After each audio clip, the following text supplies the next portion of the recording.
Ladies and gentlemen, welcome to the Movie Trivia Schmoedown!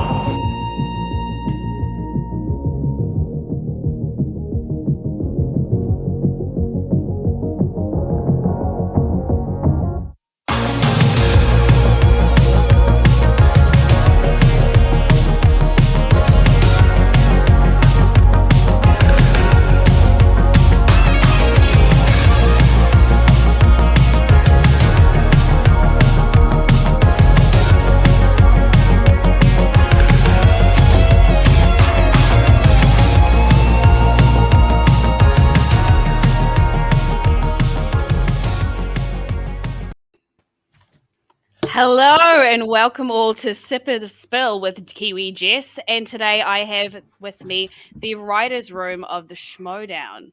With me I've got PJ Campbell and PLD. How are you guys tonight? That feels like a band name. I mean, it's our band name, the writer's room. We have a band? The writer's room? No, yeah. that's our podcast.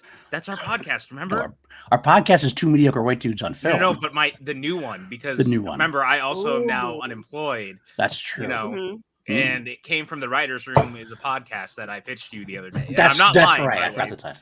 I did forget the title, but he is not lying. That's true.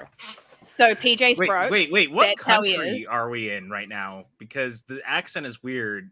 Is this Australia? Are you from Australia? You? Yes, I am. Australia. You got me. Oh, okay, right on. I'm thought it actually was not a Kiwi. Spain. Surprise! Now that we're revealing all the secrets, I'm actually not a Kiwi. Never have been. I'm actually Australian. Yeah. I feel so Holy lied shit. to. Yeah, I don't know if I can do the show anymore. I just like. You're lied to everyone. PLD, I think we have a podcast we could go do. We both watched Halloween 2 earlier. We did go watch Halloween 2 earlier. We actually texted a lot about Halloween 2 earlier. This is going well so thing we far. never We're only do. a few minutes in. We never. Jess, discussed what did it. you expect getting the two of us on stream together? No, I I'm knew gonna this. be I knew honest this with would you. happen. This is definitely dangerous. It's definitely dangerous putting us in the same. And then we're room. also mixing alcohol into this, so I feel like this is only going to go uphill from here. What is the timestamp? 3 minutes 46. That's probably the best we're going to So get out are of we this. running uphill? Is that that's that Stranger Things? We're right? Kate Bushing it. Right? Yeah, we're Okay, Kate Bushing. we're it. Kate Great, Bushing it. perfect. So this is a I have Schmoedown. questions. I stand by it. No, I'm asking the questions here, sir. Okay, PJ? Wow. She just slaps you down. Yeah. It's Like, not I'm the a first time bitch. I've been slapped down by a woman. It's fine. Wow. Okay, so now Some we're people doing get paid PJ for that. Campbell secrets. It's nothing to do with the Schmoedown. We're just going to find out that women have hit.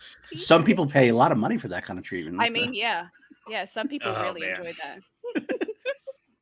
So this is Schmoedown Retrospective, where I'm going to be asking you guys a few questions, finding out some behind-the-scenes info. I mean, to start off, obviously you guys were sort of lumped together as part of the Schmoedown. Was there any teething problems? Did you guys get along straight away? Or, I mean, bear in mind, if you don't want to ask the question, you have to drink. I mean, it was my fault that PLD is in the show behind the scenes to begin with, so I apologize to everyone who has to see him more. Or the It Ed is. Harris It is question directly my because of fault. you. Yeah. Because Christian asked me one day when FCL was getting prepped, he was like, who should be the head writer? Because it's not going to be you, because I don't want you worrying about working both sides of the show. And I was like, well, that PLD guy, he's pretty good, but unbeknownst to everyone involved, I was still helping with FCL. But yeah, so there was no problems. I don't think we always got along. We've always gotten along mostly. Yeah, you know, I remember PJ was the first person, was amongst the first few people that I met from the Schmoedown, like live in person. It was that first live date in New York City. I think I told this somewhere else, but since you probably haven't seen it, I'll say it real quick. Like I went to the New York Live. I don't event. watch anyone else's content. What are you talking about? Fair enough. Why would I do that? It's I was working for Ben and Drew already for the Action Guys. Ben Bateman was going to make the Action Guys, Team Action, as you were. Ben the Boss Bateman and never heard. Dastardly Drew guy, debonair. Drew He's guy. great on the desk. I like that guy though. Yeah, that's good. Yeah, he's good. Well, I remember point blank that Ben made a surprise guest appearance at the New York Live event that no one was supposed to know about. I knew about it because I was working with him. So I went down. I just got to stay afterwards, and I met Brandon Hanna, who also worked behind the scenes at Action Industries with us. And I met PJ Campbell after the show was over because everybody kind of had to meet and greet. Everybody was supposed to leave the live event, and I saw Ben up there. Ben said, "You'll go over there. I want to hang out, talk. We'll talk afterwards, whatever." I was like, "Okay." So when I hung out with Brandon, and this guy comes up to me. So, yeah, you got to leave. With the rest of the crowd, they go, "Your crowd, get out! You got to go." And Brandon goes, Oh, it wasn't just specifically you, okay? I thought the way you made it sound was like he's thinking Look, you. For some reason, I ended up being Muscle a lot of the time at the live shows, and I'm like, you realize that I'm a writer. Like, Muscle's not really my thing, but then they'd ask me to do Muscle, and I was like, the Schmoedown bouncer? Some partially, kind at of, least yeah, partially. yeah. Yes, Yeah. Hand and Branna, Dan. Yes, Hand and Branna. But he did look at me. He said he got to go. Everybody's leaving. We're closing up shop, kind of thing. And Brandon turned and goes, "No, he's staying. He's saying Ben wants him to stick around." And PJ like flipped a switch. I was like, "Oh, well, then great to meet you then." Or something like that. It came out, and like we've been like great friends ever since. I honestly think we got drunk that night, and many nights afterwards. Drunk together? Get the fuck out of it. No, fucking never. We would never do that. Not even while we write would we do that. Ever. We never have written drunk questions. Never. Ever. No. Does that explain some of the questions that have happened at Schmoedown? Like, how you both drank at the same time? You're like, could be. Late night. You know, Ellis has 7 hours Ellis into has it. said, yeah, Ellis has said in the past, he goes, "Wow, the writers were on something when that happened." We never denied it. Yeah. Definitely never denied it. You didn't specify what, so you know. Probably the most cutesy questions are the ones that because we probably went, "That's so funny, I like that." Even like we heard them back, like, well, maybe they weren't as funny as we thought, but I don't know. Everyone seems to laugh. That's true. That's a good point, Dan. I'm just shocked that everybody's sober at this point. We're working on it. We're working on it. Yeah, we're getting there. Yeah, God damn, man. I've still got a whole bottle of mead to go. Come on, let's go. Oh, here we go. Speaking of questions, is there any sort of rules that people would be surprised to hear about when it comes to the question writing? Rules. I guess. Like, do you guys actually have rules, or is it just write about whatever you want? Oh no, do you have it? No, actually, no. PLD, this one's for you. How many Ed Harris questions are you limited to per season? Is whatever I want to limit myself to do. Ooh. PJ has never turned out. Actually, here's the funny part that people don't seem to understand half the time. The writing team, I have only written about half the Ed Harris questions. Like maybe even That's like less. True. That is very true. There's been several Ed Harris questions that come out. PJ's like, "PJ, I'll write a question, I'll throw it." He goes, "I threw Ed Harris in there for you." I know. And likewise, are we now finding out that like you were actually secretly a Ed Harris? Here's the thing, though: the handoff in that is that anytime Jeff Daniels or Bruce Campbell's in a question, it's not always me; it's usually that guy. So he takes my side and he does my thing while I'm doing his. So the funny thing is we have everyone super confused about what's what. True. And I'm okay with that, actually. As far as rules go, it's please stop writing stuff about the things that you just watched on Shudder, because then I get yelled at later by Christian. Yes, that's very true. Christian definitely has his mindset on what he thinks is appropriate for the show. Of course, we were trying to make an audience that was, wanted to have everybody be able to play along, that kind of thing. We kind of like got honed in a few times. A couple times. No Belial. Okay. No, Belial. I think that's the funniest time I got to talk for Christian was like one of the first times at the FCL, a match. There was a 5-pointer in the match, which was basically Ed Harris being the voice in Gravity. That was the question. And I got a call from Christian afterwards. He's like, "That's a 5-pointer." Now, FCL was actually legitimately supposed to be an easier, more like expansionary kind of league thing. I had a little direction, nobody from like an MCS pro. That's very, and me too. Honestly, I'm right there with PJ on that one. It's supposed to be like no Schmoedown star would go down to FCL ever lose a match, because it's kind of like you don't have a major leaguer go down to the minor leagues and lose a match. Yes, Lego. Yes, Lego.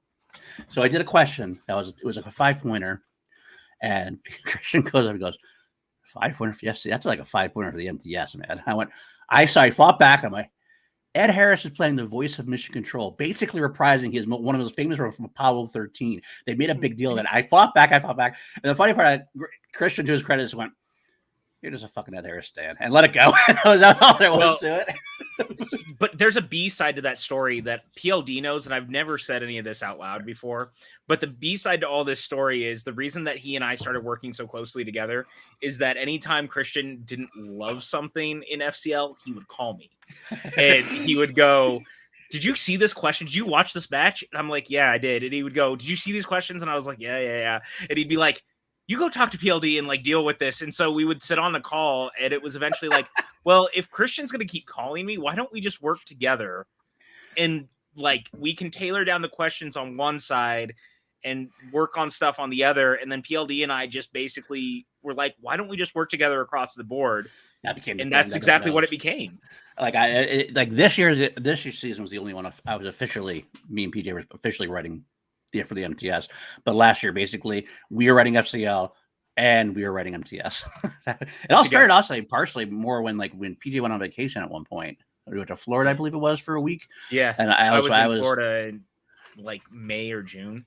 So I was brought on to because it was obviously the year of digital matches at that point still. So PJ was always behind the scenes during the matches, of course, just like making sure everything was properly with the documents and keeping everything up to date. And he also did line judging, things like that, rules and everything else.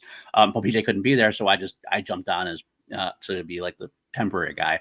And then all of a sudden, not too long after that, we just both started being background in all the matches together. At that point, it just kind of flew that way, but it just kind of stayed. Yeah, everybody seemed okay with it, so we just kind of like, all right, we'll do it. That's fine.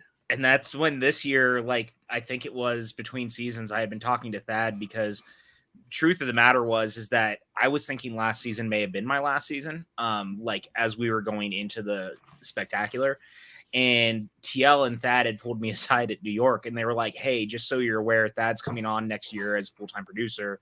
Will you commit to another season? And I love Thad. I've known Thad for a long time because of the show, and he and I get along really great. And I was super excited about him coming on. And I was like, yeah, I'll do another season. I think that could be fun, especially working with Thad. I've never actually worked with him. I've just been friends with him for a long time. And so I was like, sure, I'll stay on. And between seasons, he was like, so what do you want to do with the writing team? And I was like, well, I've got me and two others. And we also had Abby Friel, but she was also part-time doing editing. So she wasn't a full-time writer. And I was like, I would love another full-time writer. And I was like, I really like working with PLD. Is there any way that we could bring PLD over and have him as my co-writer? Because we're already working together anyway. I wanted to keep him as long as we could, because at the time FCL was still going up and down. We weren't sure where it was going to land. And I wasn't ready to lose PLD. So I was like, is there any way that I can just take him? And whatever happens. If we get FCL, he and I will work together, which almost actually happened when it looked like FCL was fully going to go forward. He and I were going to write it for free, essentially. Yeah. And we were just so we could keep it going. And that was the play. That was our move. Weird. That's what I want everybody to know, by the way. It's one thing since we're live here, it's a exclusive, so to speak. Here you go.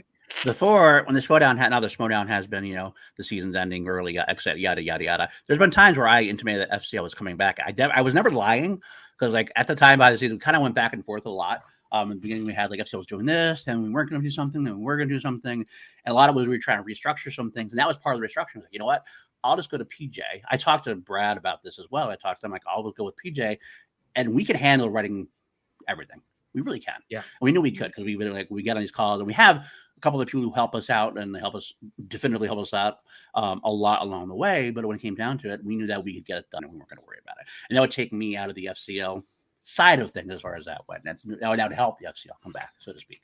But then, things happen, everything else happens. But that was one of the key points. PJ wanted me on board. I was like, I can do this stuff.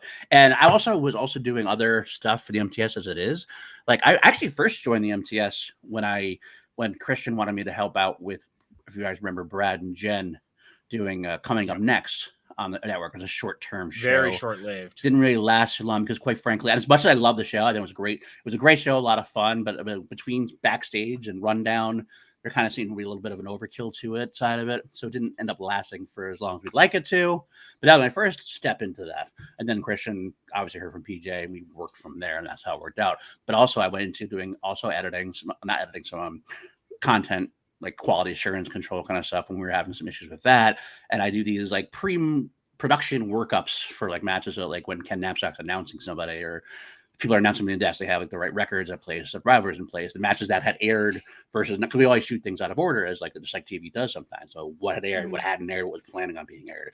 So it made a lot of different things, so that when PJ suggested to Thad that I go over, it became oh, sure. I mean, I'm already doing a lot of stuff with the MTS anyway. So it made all the sense in the world. And it was good for us, as we wanted the entire time. It's always what we wanted, because again, truth of the matter is it was what we were doing last season. We're doing. And people don't realize that most of the time when we were writing, it was usually we'd work throughout the week, but there was 2 days a week in particular we were always working because it was the days that PLD was off from his like real job. Because some people in the Schmoedown actually have real jobs and real employment.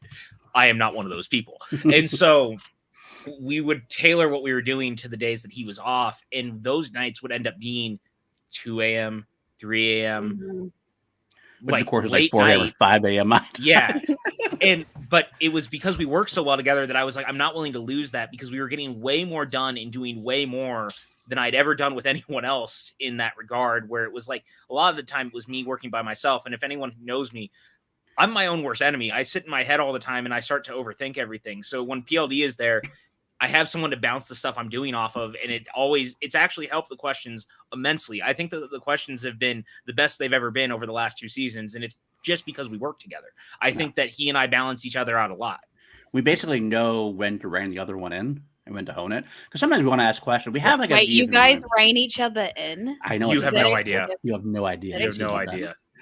Because we both want to ask random questions. It's not even about what we're asking about. Sometimes it's like, how do we ask what we want to ask and yet still keep it, I don't know, gettable, like in terms of what the Schmoedown wants.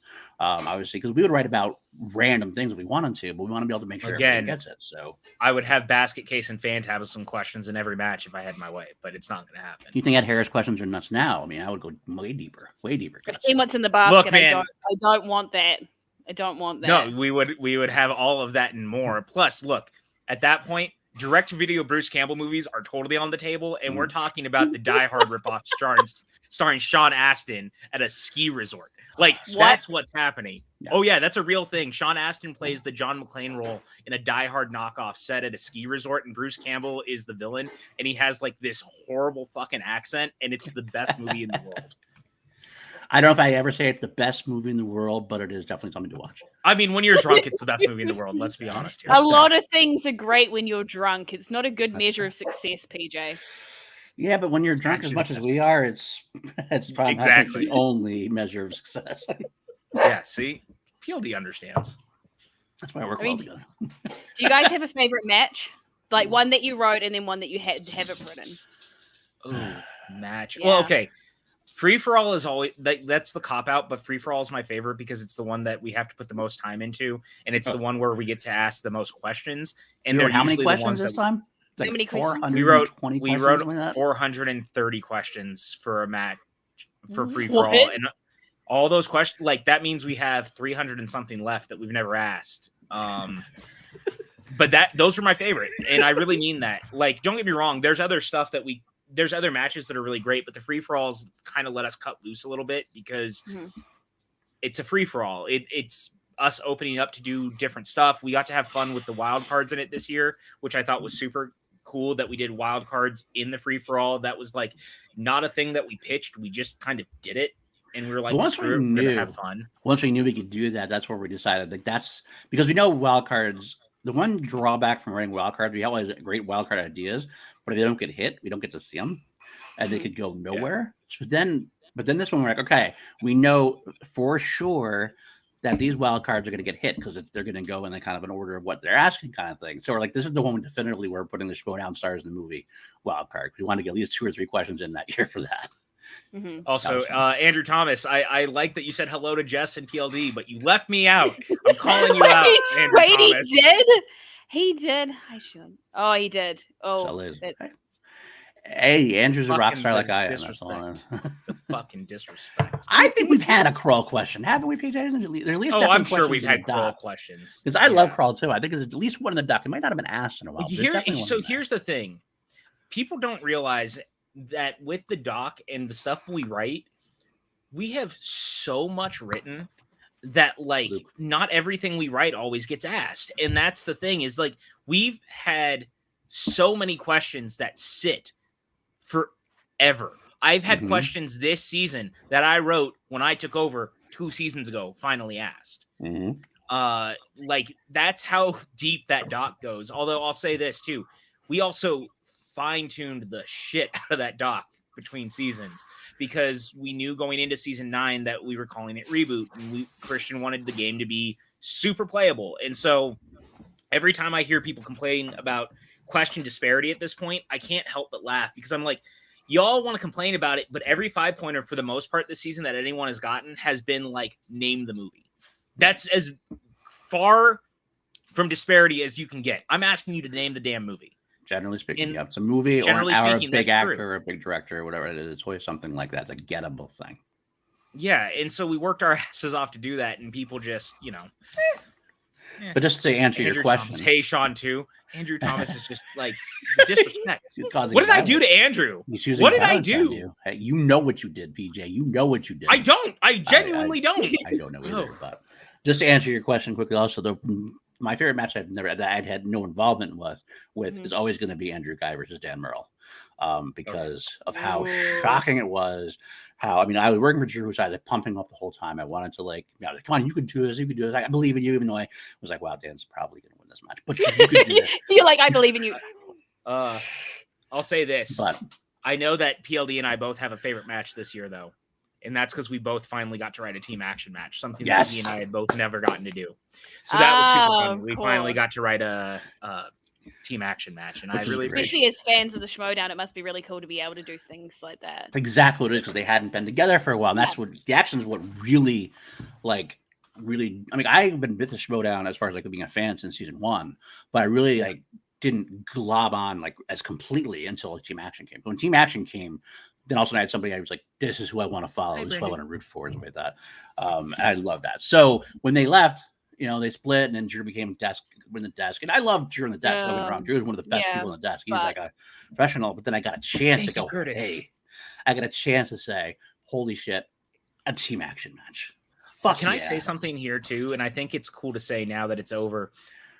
Guy was super worried about coming back. And it was a part of him coming back was knowing that it was PLD and I, and knowing that we were not going to have him blown out of the water, because the truth of the matter is he really didn't want to play again. He knows that trivia is hard, and he knew that it could go any direction, but we really wrote a match that we thought everyone would excel at. And that was all we could ask for at the end of the day. And it showed. And I thought that's what made that match so special at the end of the day, is team action got to come back and they got to win, but they got to do it well. Both teams played well. No one really got blown out. It's just a really good match. Yeah, it's just a really good match. It's a fun match. Watching Drew get to do his thing. I was so excited.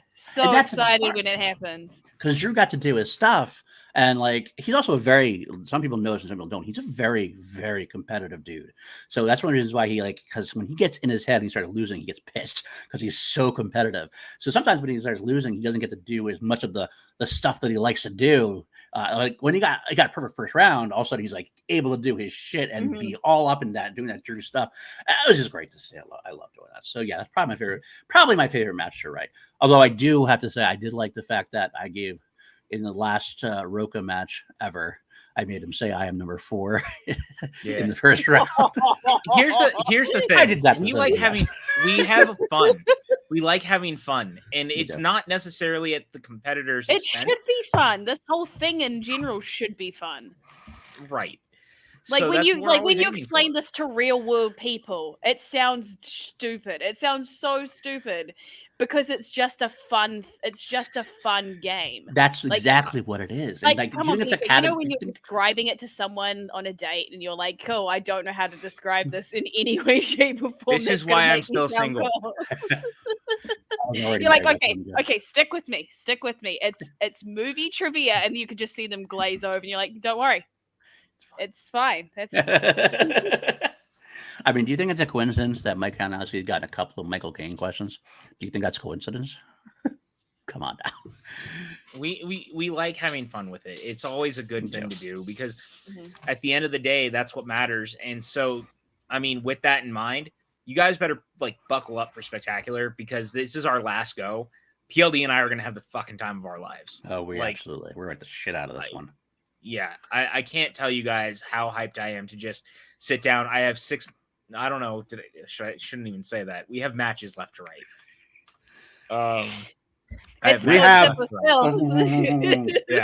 We have matches left to write.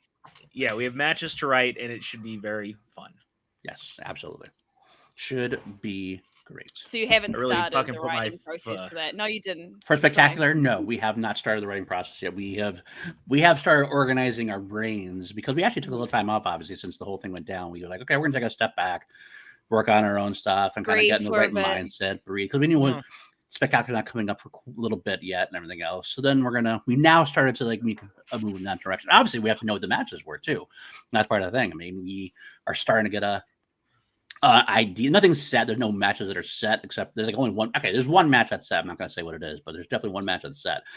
Beyond that, they're still kind of like not confirmed. Their ideas, their thoughts. They're all ideas and everything. You know, I'm in constant communication with Christian and Thad and TL, and we're kind of aware of what's going on. But again, to like your point, there was time to mourn. Yeah. There's also the truth of the matter is, and I have no problem saying this at this point, but like I was super down and out for like a good 2.5, 3 weeks because this was my only source of income. This was my job. Currently, it still is. So, you know, I was kind of thrown for a loop because I didn't think it was going to go away.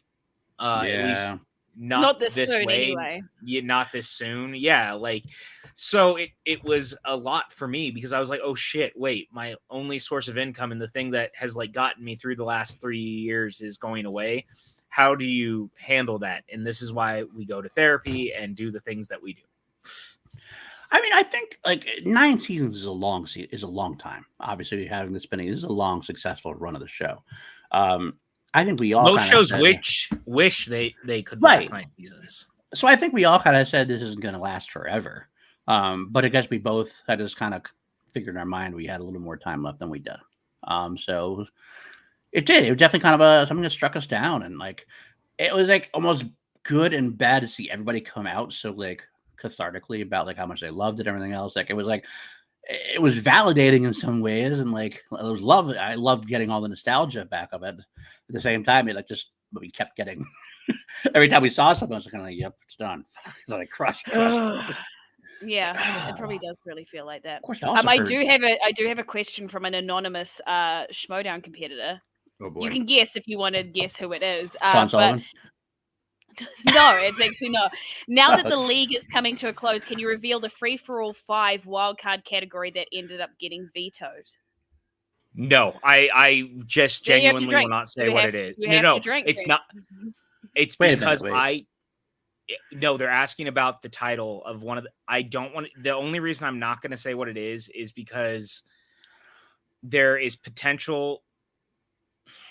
You're putting me in a really tough spot on this situation. Drink. This is how it works. You can just drink. I'm not going to drink yet. I'm not sold on not saying it, to be honest with you, PJ. I'm not saying it. PLD, we can't because of reasons. I know why you're saying that. We can't say it. We genuinely cannot. Do you want to guess who the competitor was? Bibiani. If you guess it right, I'll tell you who it is. No. Damn. Was it somebody from? Who would have guessed it? I can't think. They revealed themselves in the chat. They were in the chat. Might have been. Sean. They might be in the chat. Was it Sean? No, it's not Sean. I already guessed Sean. I saw Sean in the chat. Immediately assume it's no. Well, okay, all right. Yeah, I know, PJ. I know. That's what I'm saying. That's the only reason. I know. Stay tuned. We'll come back on that. We will come back. We'll do after Spectacular, and then we'll tell everything. Once Spectacular is over, I will gladly tell you guys. And that was the favorite. That was my favorite title that I think I come up. Because we always come up with crazy titles for the wild cards. We try to come up with these silly. Sometimes they're easy, like they're like movies set in New York. But sometimes we try to come up with the fun ones. This was my favorite one. The favorite one I came up with was this one. We're still doing the Zeppelin exception, right? That's still a thing. We're still doing a category that's all blimps in movies. So I'm a little sad because I think that at the end of the day, I'm not sure how many wild cards there will be on in Spectacular. I was thinking about that the other day, is that I think that we may not actually end up with very many wild cards. And that's a bummer because, man, I wanted a Pizza Papa slice so badly. That was going to be, I'm going to tell you guys right now, one of my single slices was going to be the Pizza Papa movies of Bruce Campbell. Now it's never probably going to happen, and it's such a goddamn bummer because I'm just sad. I actually, if we had gotten next season, I was going to make sure you did a Bruce Campbell slice just for the hell of it. I'm Because we had surprised so that many You know slices why I on there. didn't do it? Because I knew everyone was waiting for it, and I didn't want to, like, you know. And now you don't get a chance to do it. You should have just taken your shot. That's what I say all the time. That's why I put Bruce Campbell in so many questions instead. Like, Okay. you know, that was the payoff, is that he just shows up in round one as, like, anecdotal information for whatever question you're talking about. What was your match that you loved the most that you didn't write, PJ? Because you didn't answer that question. Oh, the match that I love the most that I didn't write? Probably thinking. Honestly, it was probably Christian versus Dan, because I was in studio during that match, and I actually still have the hard footage of Dan retiring in the moment and Christian not knowing on my phone. And I still remember watching that happen, though, and being like, wait, what? Are you kidding me? Like what a Christian's eyes. A little bit. Well, here's the thing. Like, I think people forget, like, I've basically been around the studio since like season 3, season 4. Like, I've seen so many matches live, and I've been here for so long. It feels like I've seen chapters close and reopen. So for me, there's so many of these matches that I've just like witnessed that are so amazing. Team Action versus Top 10 is one I think about a lot. Like, I was in studio when Guy tackled Roka, and I didn't know it was going to happen, and I thought that Guy Roka didn't know it was going to happen either. He forgot it was Correct. going to happen. If you see Roka's face, you know that he has forgotten that he's about to be tackled. And so, Mark like, if you watch Ellis's his face kills me every time. His face where he's sitting there just gets me every single time. Yeah. So I think it was that one, and everyone goes back to that match as one of the hardest questions wise ever. And I think that part of the reason I also like that is because ultimately at the end of the day, it reminds me of not what to do for the future.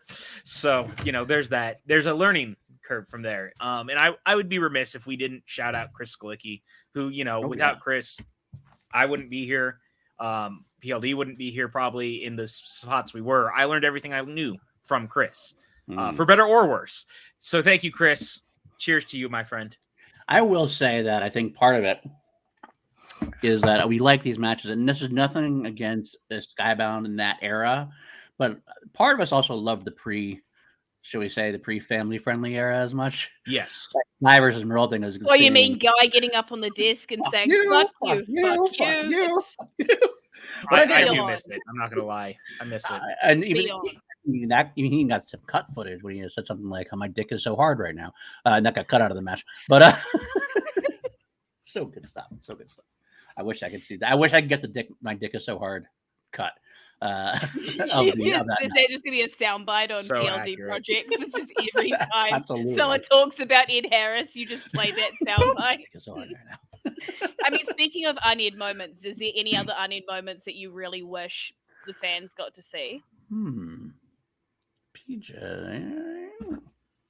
Unaired moments that I wish the fans had seen.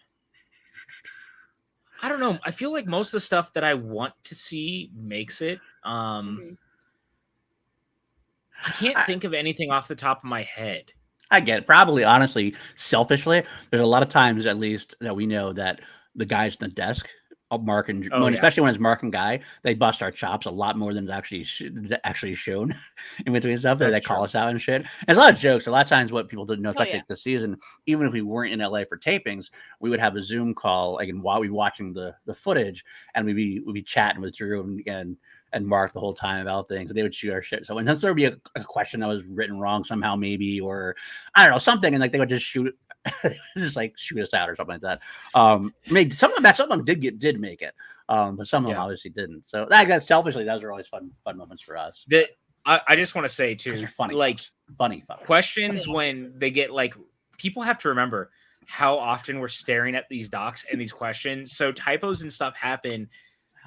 We try so hard, but you can't catch everything because it's just PLD and I most of the time in those docs. Like I've always said I would have loved to get a proofreader who their only job was to read over everything and like make sure it looked right, because I can't tell you how many times I've stared at a question and I go, that looks right. And then once it's starting to be read out loud and you're focused on it, you realize that it's missing something and you're changing it in the moment, which I've done in the past. I've changed shit in the moment because I realized something's wrong. Right before it's being asked. Or we'd add something or something like that because something got added for whatever reason.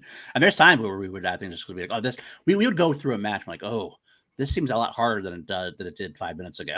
Let's just add this or change this kind of thing.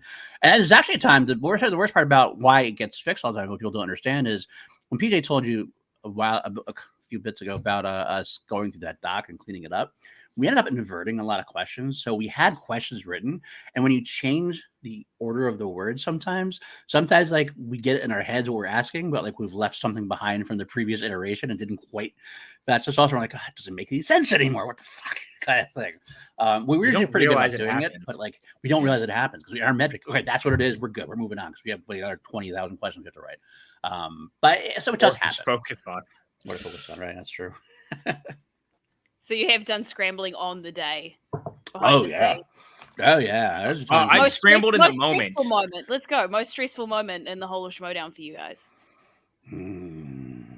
Most stressful moment in Schmoedown. Probably there's one match we wrote that there was something, I forget what is it like. I want to say there was like a question missing from the doc or something, like a certain point question value got erased somehow, and we had to like write a question in the moment. We had to write a new question in the moment, like just off the top of our heads. I'm not going to reveal what it is. I won't reveal what it is because I want to throw us under the bus like that. There's a question out there that can you say what amount of points was it?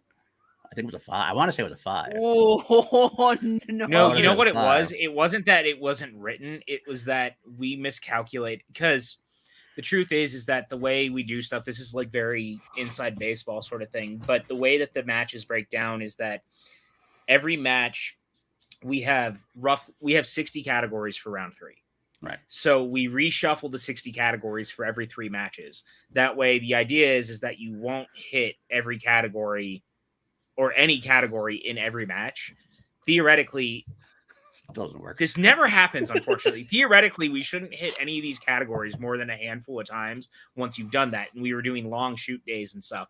But somehow we miscalculated and something got hit more times than it needed to be. And so we had to make something up on the spot, which was not easy. Yeah, I was kind of, you had to come up with a question and a value of that question and make sure it was actually accurate. And it ended up being good, ended up being okay. But nobody bitched about it, so it was all good.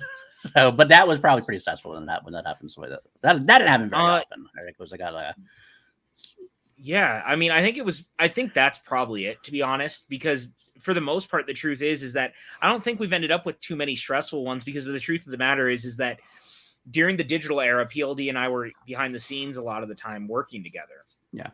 The most stressful for me was in the Barbarian and Chance match when Barbarian in IG got a question about, I think it was 300, the prequel, because it was like what graphic novel film was like a prequel, sequel, and midquel to its predecessor.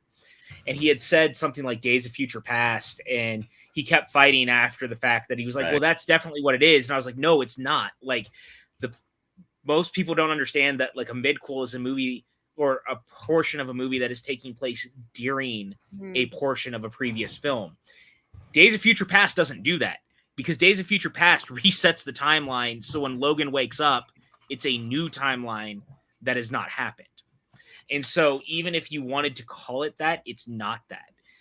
But I ended up having to like talk to him about it and like walking him through what the thought process on it, et cetera, et cetera.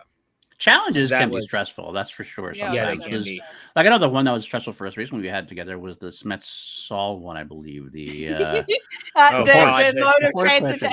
Because the motor transportation. Because like, you know, this is again backstage to a degree. Like that was one of the questions that one of our other question writers had written. And it was fine by us, but neither of us had actually watched that movie like anytime recently.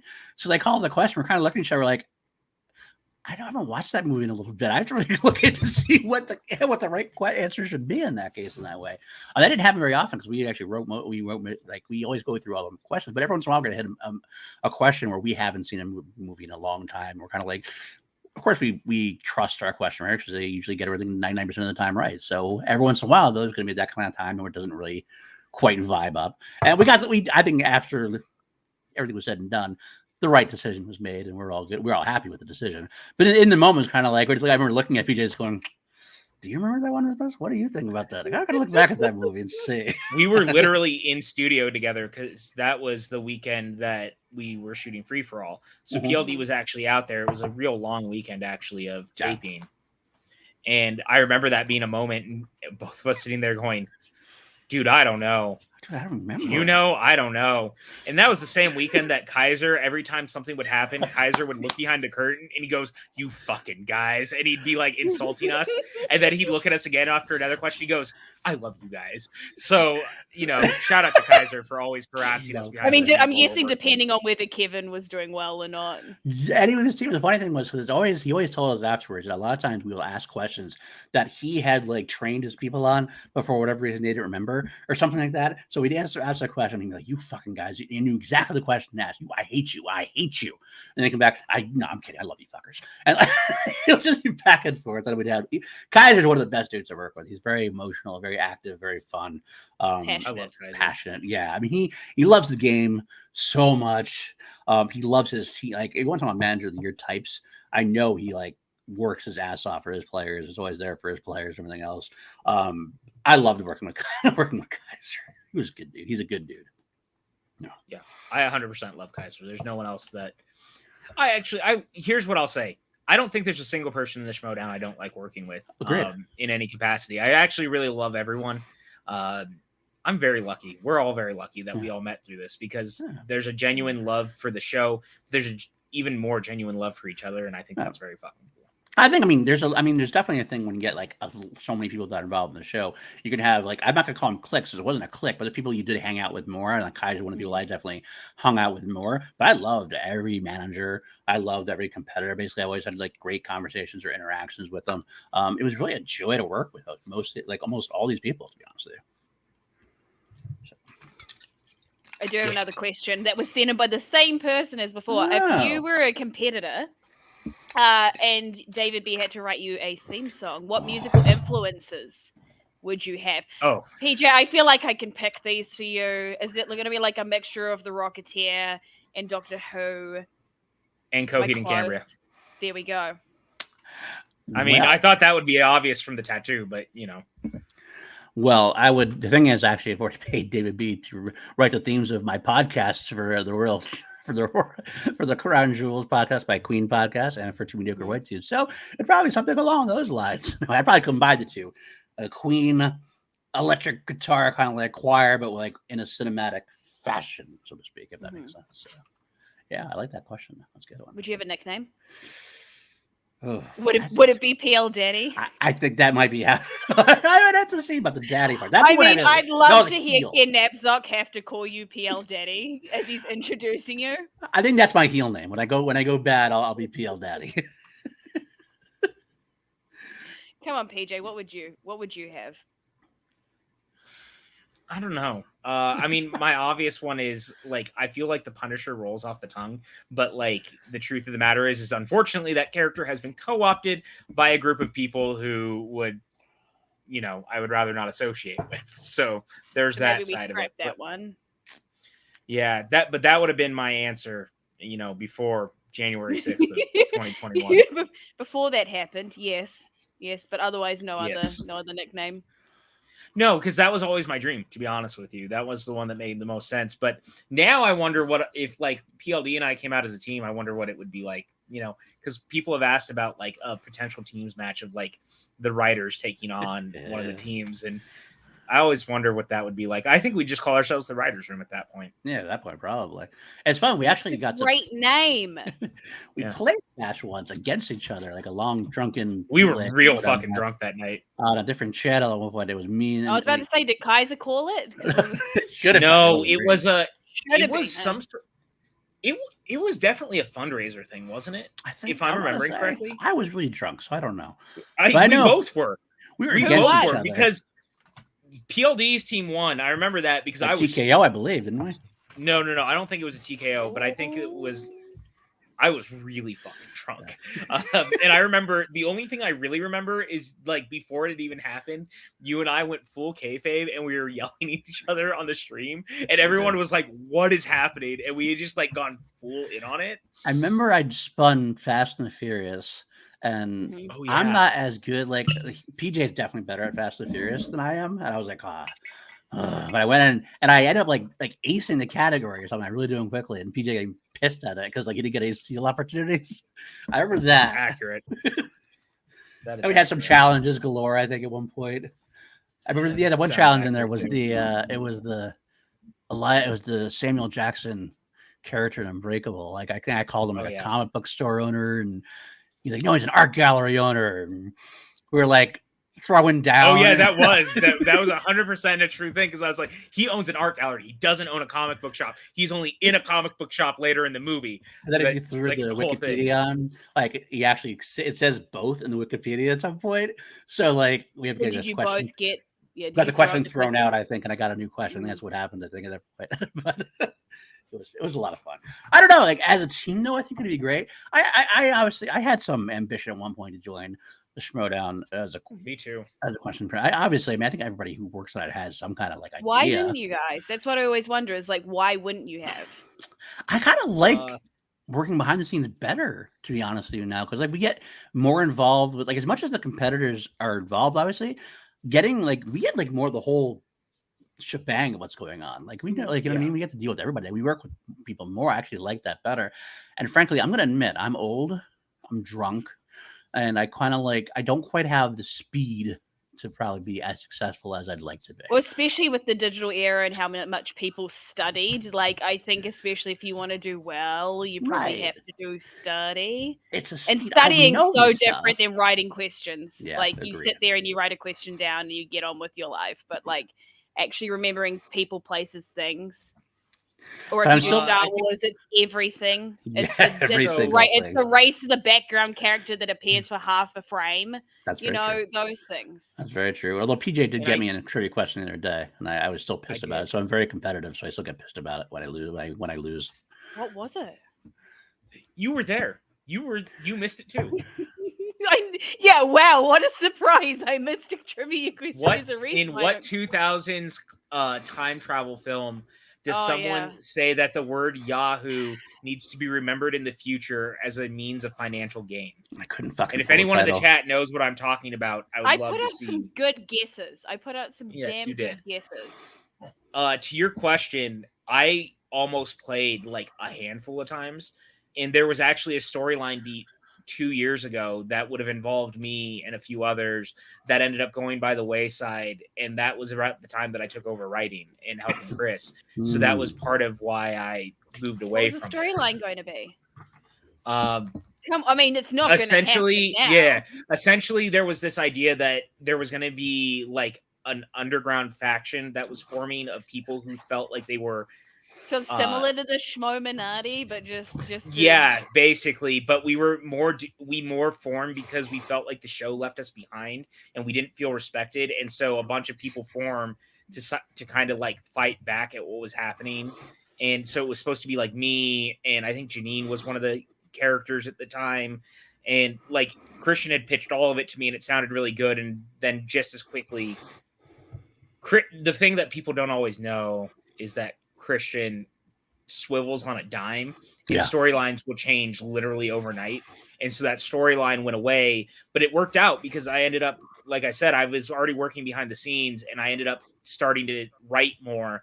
And at that point, I would much rather do that. I've had much more time in the Schmoedown behind the scenes than I probably would have as a competitor. Because the truth of the matter is I'm drunk a lot, or I'm stoned. I thought it too. It's not. It is frequency, as Dan says. It is frequency. I kept pulling. I couldn't pull the name itself. I kept thinking, for some reason, my head kept saying equilibrium, even though I know it's not a time travel movie. I just couldn't pull the name frequency. I was like, "Fuck." I'm sorry. Go ahead. Continue. But the truth is that I would have lost more matches probably than I would have won. Christian has always been very nice, and he says that I could potentially be a champion. But the truth of the matter is once I'm under the lights, I don't know if that would have remained the case. Like, I clearly know a lot about movies, but it's once you're in the ring is when it matters. And I can't guarantee that I would be able to do the stuff that I was doing. And I'm getting older, and my memory is lapsing in ways that it didn't used to do. Like, we sit on calls all the time as, friends or as colleagues or whatever it is. And PLD and I will throw questions at each other that we should both know that I know that I know. Obvious. Yeah, where it's like, I know this fucking question, but I can't but I can never verbalize It's like it. when someone randomly asks you, like, what are your top 5 favorite movies? You're like, I can't remember seeing a single film in my life. I don't know. I know my top 5 movies, but it's an interesting thing. PJ, another interesting thing we need to bring up. I don't know. At one point, there was talk of doing. This is one of those like swivel things the things that never happened that were talking about. They were going to do a week-long Schmoedown festival kind of thing or something like that. Some kind of almost did happen. Almost did happen. Some kind of broadcast. What? It was going to be like a week. Like it was going to be like a fan event. Yeah. Fan event broadcast for a week of like just different stuff every day. Kind of like if you ever saw the Spatchathon, it was kind of going to be like like that, but like more. So there would have been matches. There would have been like talk show type. Except people would have slept during it. There would have been sleep. Well, been more people involved. Obviously, the whole Schmoedown would have been involved, so they could have pulled in a lot more people. So me and Sean Sullivan wouldn't be. Sean Sullivan and I wouldn't have been up the whole time together. No, yeah, I know. Yeah, because this was all involved. Yeah. Yes, Skybound was involved with this, so this is a more recent type of thing. Yeah, wow. And that was one of the pitches. Was going to be a match between me and PJ. That was one thing that was going to happen. No, they were going to try to push or whatever. Amazing. But I mean, look, here's the thing. Happen, but things didn't happen.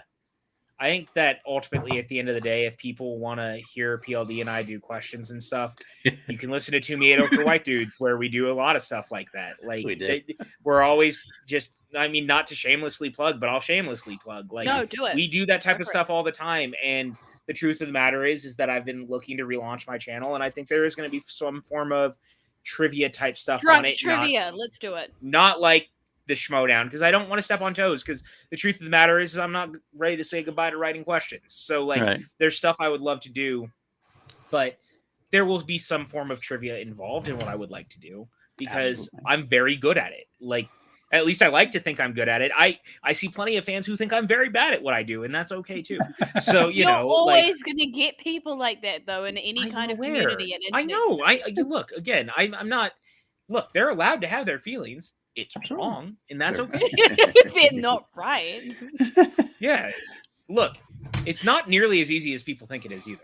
That's because true. we have to people forget that we had a rule originally that was you couldn't repeat a question in 3 years. And do you know how hard it is to make sure you're not repeating stuff that you've already asked in some capacity? How do you even check that? How do you guys check that? Like, I'm very curious. Genuine question. We genuinely just use our Google Doc thing. Yeah, we have we have the old matches. We have a lot of the old matches still in archive form. So we search for variations of the question, and the truth is variations of the question we can do. That's different than doing the same question. Yeah. And also the truth is that certain questions are very memorable for whatever reason, and you can kind of pinpoint someone being asked that thing, and then you can go from there. Dan, I like where your head's at. A database for the questions would be great, but the truth of the matter is we don't have the manpower to do that. I hate to say it that and way. Not only that, but we got to remember that we weren't the only question writers. There's question writers from all different forms. This is a lot of stuff happened before we even came on board, how the formatting of stuff was done. So we were in the midst at one point talking with Skybound and stuff and that behind the scenes about how we were going to actually revolutionize everything. We probably would have done a database for the questions at that point. It would have been between this season and next season. Yeah, the idea, but we just didn't have time to do it in between these seasons because we were just everything happened so quickly. We had to get it going. That was the idea. So we wanted to revitalize the whole thing in a way. But and people don't realize we never had an off season. We've never in the Schmoedown had an off season. Right. We've never had the time to do the stuff that we wanted to do. In this I think that would actually surprise fans though to know that you guys don't actually have an off season, because we consider there is an off season. There's never been an off season because usually we taped everything up to November. and then we would go straight into Spectacular, and then the whole cycle would start again in January. So we never had time between Spectacular and the beginning of the season to really do anything. This season would have been the first time we had, because we had shot so much in advance. The idea was that we were actually going to be done with taping by next month. We would have had everything up to Spectacular done. That way, from there, we could focus on next season. Like, it had been laid out perfectly. Yeah. We were ready to go. Like, we were on target just to do that. We had listened to Obi-Wan and everyone who said, stay on target. We were doing that, and it looked great. And unfortunately, that's not the way it went. But I'm really proud of what we were doing. Thad had really worked it out. Like, Thad was I can't heap enough praise on Thad.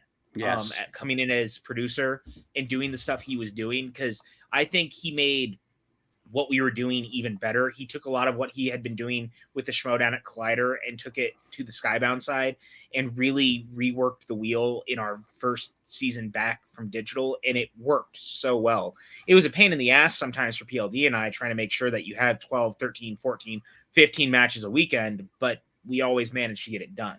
Yeah. So it was tough. It was tough. It was tough. But we did it. The thing is, a lot of people But we also did don't realize too. Like, let's say we have 15 matches or whatever in a weekend. We have that possibility.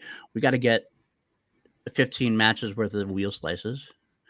And I love our competitors, but they only had, in the rule book, they could give it to us within 72 hours of the match. No, So- they had until 72 hours before their match. Right, that's what I'm saying. It was 72 hours before the match. Yeah. That was the deadline for them to give our slices. We always said, you can give our slices earlier. It helps us. So then we could have everything almost pretty much written. And then all of a sudden, 5 people asked for the same slice. And we got to either write more questions for that, or we got to tweak and go, okay, well, we'll take it from this slice. And we would have to try to balance all those wheels out so that it's a fair wheel.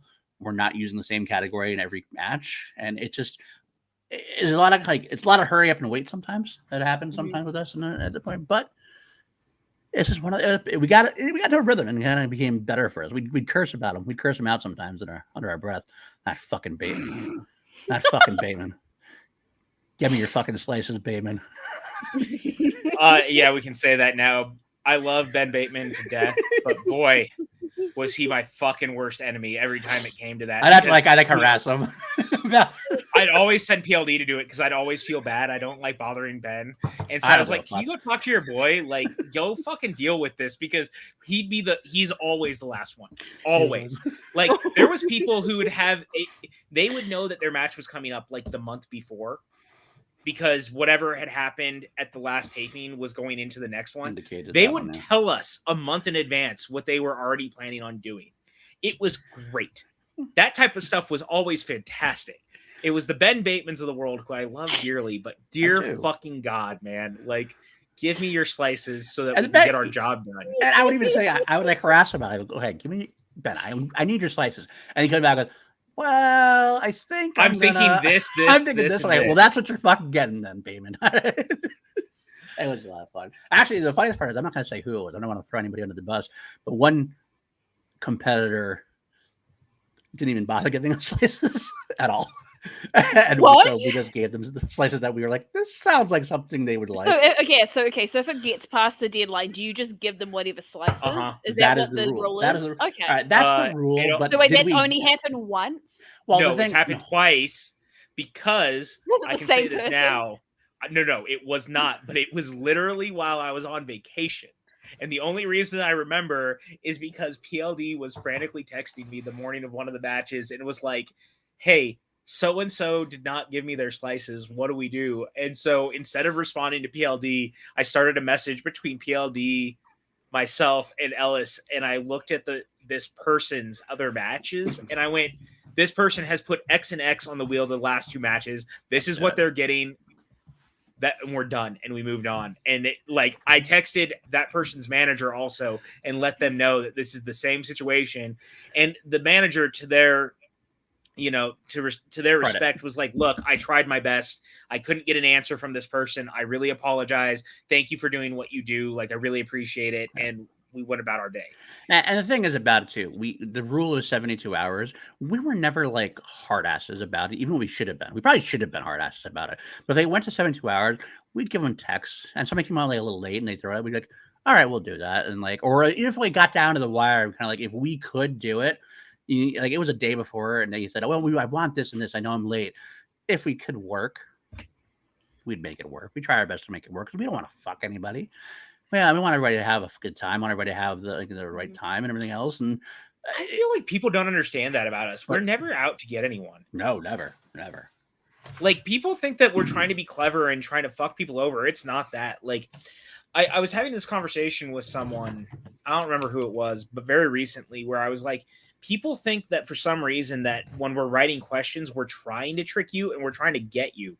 We're not. We're just putting the information out there. And everything we're writing is 100% accurate. We're just asking you to hone in on the thing that I know that you know. Just say the thing that you know. Right. And like, it's not about trying to trick you. If you miss the question, you miss the question. But I'm never trying to be malicious about it.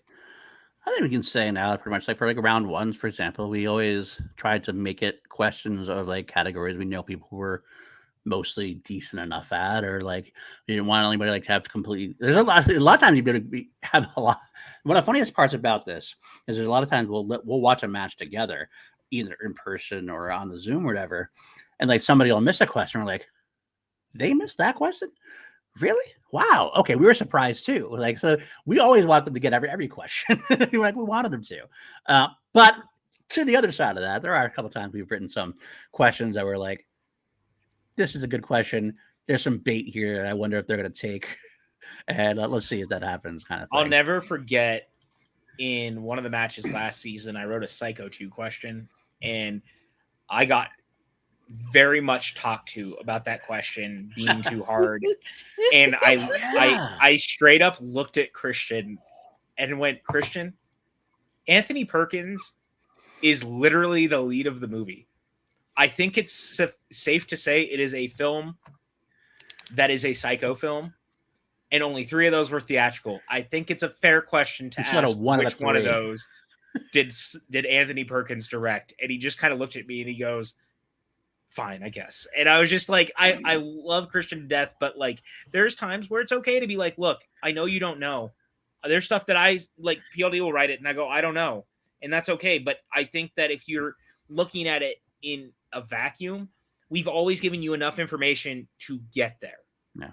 Because I think one out of 3 were theatrical and 1 was obviously directed by Alfred Hitchcock. So really it was like 1 out of 2 at that point. Yeah. And so that means it was one or 2 of sequels released in the 80s. Right. So it is what it is. I remember, I'll give you one of the bait questions I wrote. I wrote this bait question for the match for the Shazam and King Arthur title match. It was a speed round one. And obviously people know I wrote it because it had a Harris in it, but I made it the bait. It was a 1995 action, or 1995?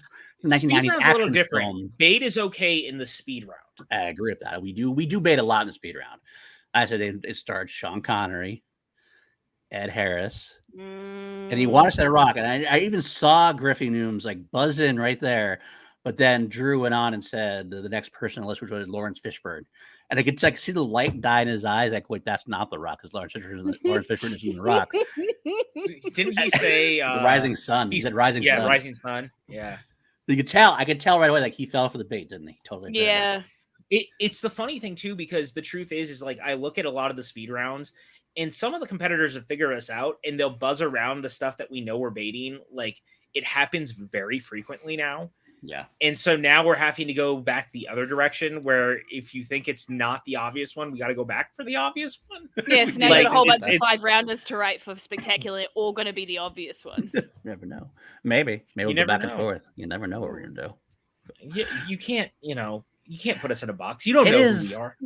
It really is an evolution. It is always evolving. It's always kind of going back and forth with how we're going to do things. We try to do questions all the time too. Like we would try different things. Like even this year and last year, you saw what we're doing on the who didn't star in this film, or what 3 people were in this amount of films. And we always try to do. We did the new cute one this year. The titles with the same word in the name kind of thing, like blank of the Jedi, blank of the King, blank like in that kind of thing. And we always try to do something to make it more fun. And Well, you got to actually have some more fun with it, Yeah, especially now.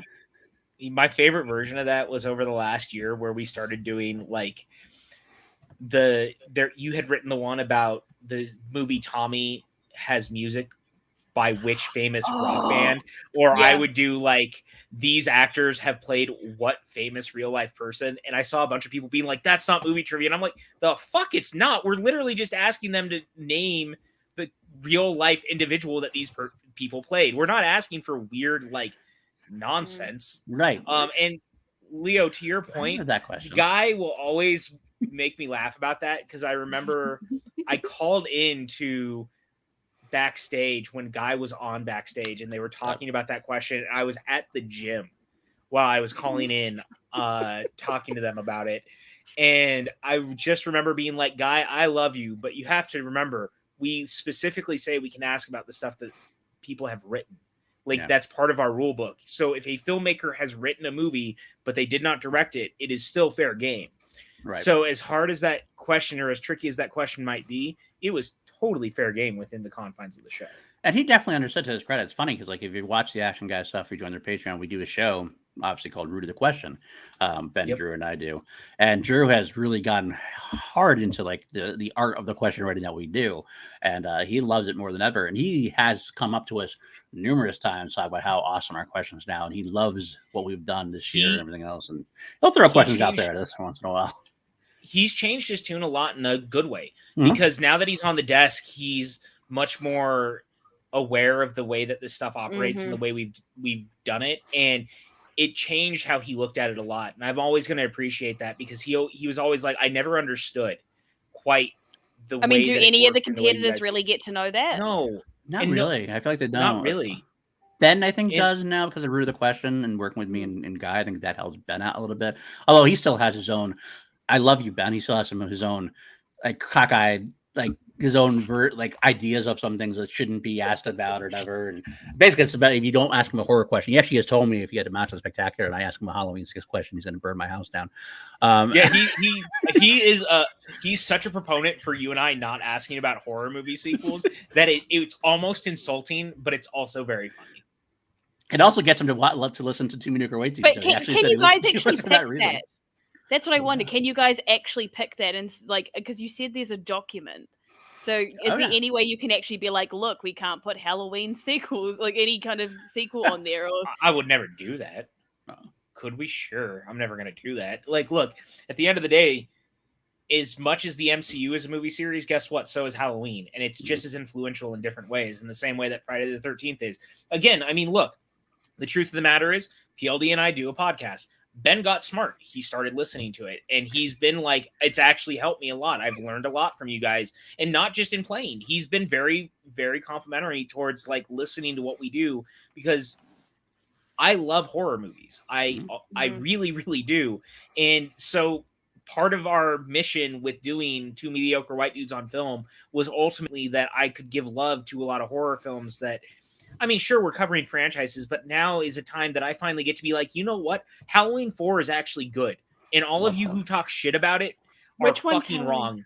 The Return. Return of Michael Myers. Yeah, it was 1988, I believe, if I remember. I've only seen Season the Witch. I haven't seen any of the others, and that's probably a bad thing. All right, so someone drop her out of the call. Wow. We can continue talking. Kick me off my own show. Let's go. Correct. Can we do that? No, it's not working. Sorry. Shit.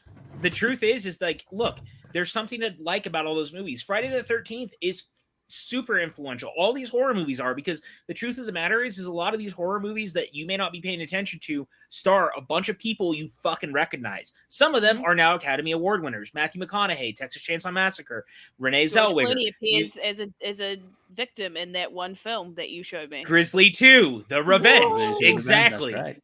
I mean, George Clooney's been in a handful. Well, Jennifer let's Aniston be honest. We can throw this out there now. We have the Inner Geekdom. We have the Star Wars division. What was one of the biggest genres that people wanted another division for? There was the MCU top, that was part of Inner Geekdom. A lot of people wanted a horror division. Yeah, that would have been amazing. And if that's because it's very influential overall. I mean, horror and Disney were the two biggest pushes, I think. It was the ones that we heard a lot from. Disney would have been great. But I mean that too. Like, horror matters. It really does. And I think that, again, not to like dogpile on Ben about this, but I think this is actually a common theme This between is all our of the Ben competitors. Bateman. No. But this I is love also he knows we love it. Ben is actually, when I don't know if I've ever told this story on air. I know PLD knows it. When I took over as head writer in New York, like before it had been announced, and Ben pulled me aside and he and I had like a good hour-long talk about the show and where he saw me taking it, where he wanted to see it go. He and I were literally in the Brooklyn venue. If you've ever been there, it's 2 stories. And he and I were up there before the show started for an hour just talking. Yeah. Just talking shop and about the show. And he was like, you were the right person to do it because, and I've heard this a lot from everyone, as much as they love Chris, my taste is a lot more broad. So we're able to expand out a lot. But Ben never could get around that horror mattered. And I think that's the thing for a lot of the competitors other than like Bibiani and Draco. Because Hannah, the truth of the matter is, and Hannah, like the horror does matter. And Collins. Those series are as important as the MCU or Star Wars or whatever your favorite version is. Because the truth of the matter is without horror, we may not have movies. Like the Universal Monsters is the original cinematic universe, and we need to fucking put respect on that. It's a thing that I've thought about for a very, very long time. Like the Universal Monsters franchise is one of the longest ongoing franchises of all time, including remakes, including reboots. It continues to go. And those versions of those worlds and those characters, they matter enough that Universal is rumored to be building their own Universal Monsters land at their new theme park with a full dark ride with the originals. I mean, look, Bela Lugosi is still maybe the greatest version of Dracula. Without the Universal Monsters, horror comedy doesn't exist because Abbott and Costello Meet Frankenstein is never made. And that matters. Without Abbott and Costello Meets Frankenstein, there's no Scream. There's just not. So it's not like you have to go backwards before you can go forward. And that matters to look back at the stuff that came before. And that's why Friday is 12 movies. Guess what? Those 12 movies all fucking matter, whether you want to hear it or not. So, yes, at the end of the day, I love horror movies. Put respect on the horror genre. Thank you. Ben. I concede my time. Yeah, Ben. Actually, you know what? I'm going to say something. I want to say something because we've been jokingly trashing Ben, like everything else. No one loved the Schmoedown more than Ben Bateman. No one has given more time and energy as a competitor 100%. To this show than Ben Bateman.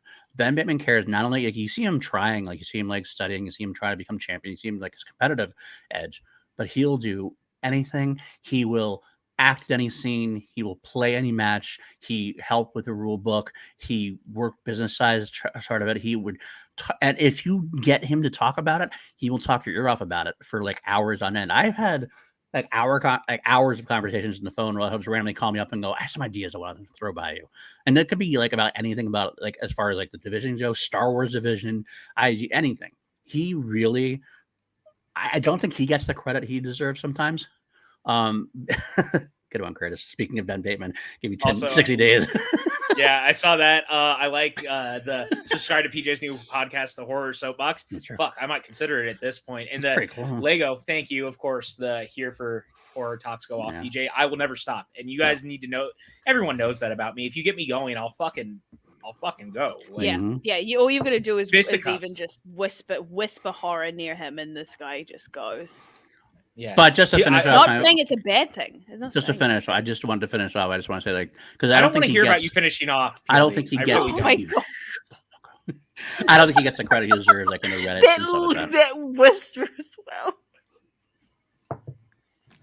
Jess, this is the quality content. Welcome to the writers' room, guys. This is the writers' room. No, this is the content everyone's here for. I do have more questions though. Speaking of the digital era, sorry, we run our mouths a lot. Once you get us going. No, I knew this would happen. I was like, okay, so I'm gonna set aside 3 hours for this. 3 or 4 hours. We could like write a match. We could like write a match tonight. We could let's really show us inside guys, the you know match, what? right? If you wanna donate to the old PJ Campbell Streamlab account, we can make a match happen at the end of this. Yeah, right. We'll live write a match in front of you. Oh my gosh, we should have pitched it like that. Okay, digital era. Who had the worst internet? Because you guys were obviously around for a lot of Saul. It doesn't. That's not a question. Wow, what a surprise! Raven. Not even a question. Raven. Raven. Raven. Raven. There's a match, if you go back, where Saul is in 4 different rooms, I think, because his internet keeps going out. What? And it's the great. I'm not kidding. Go back. I think. Who is he playing? I can't remember who he's playing. I can't remember who he's playing, but his internet keeps going out. And at one point, they ask a question in round 1, and his internet lags out. And then he comes back, and he's going, Raven. And Raven. He couldn't see us going. We were frozen for him too. So he's like, Raven.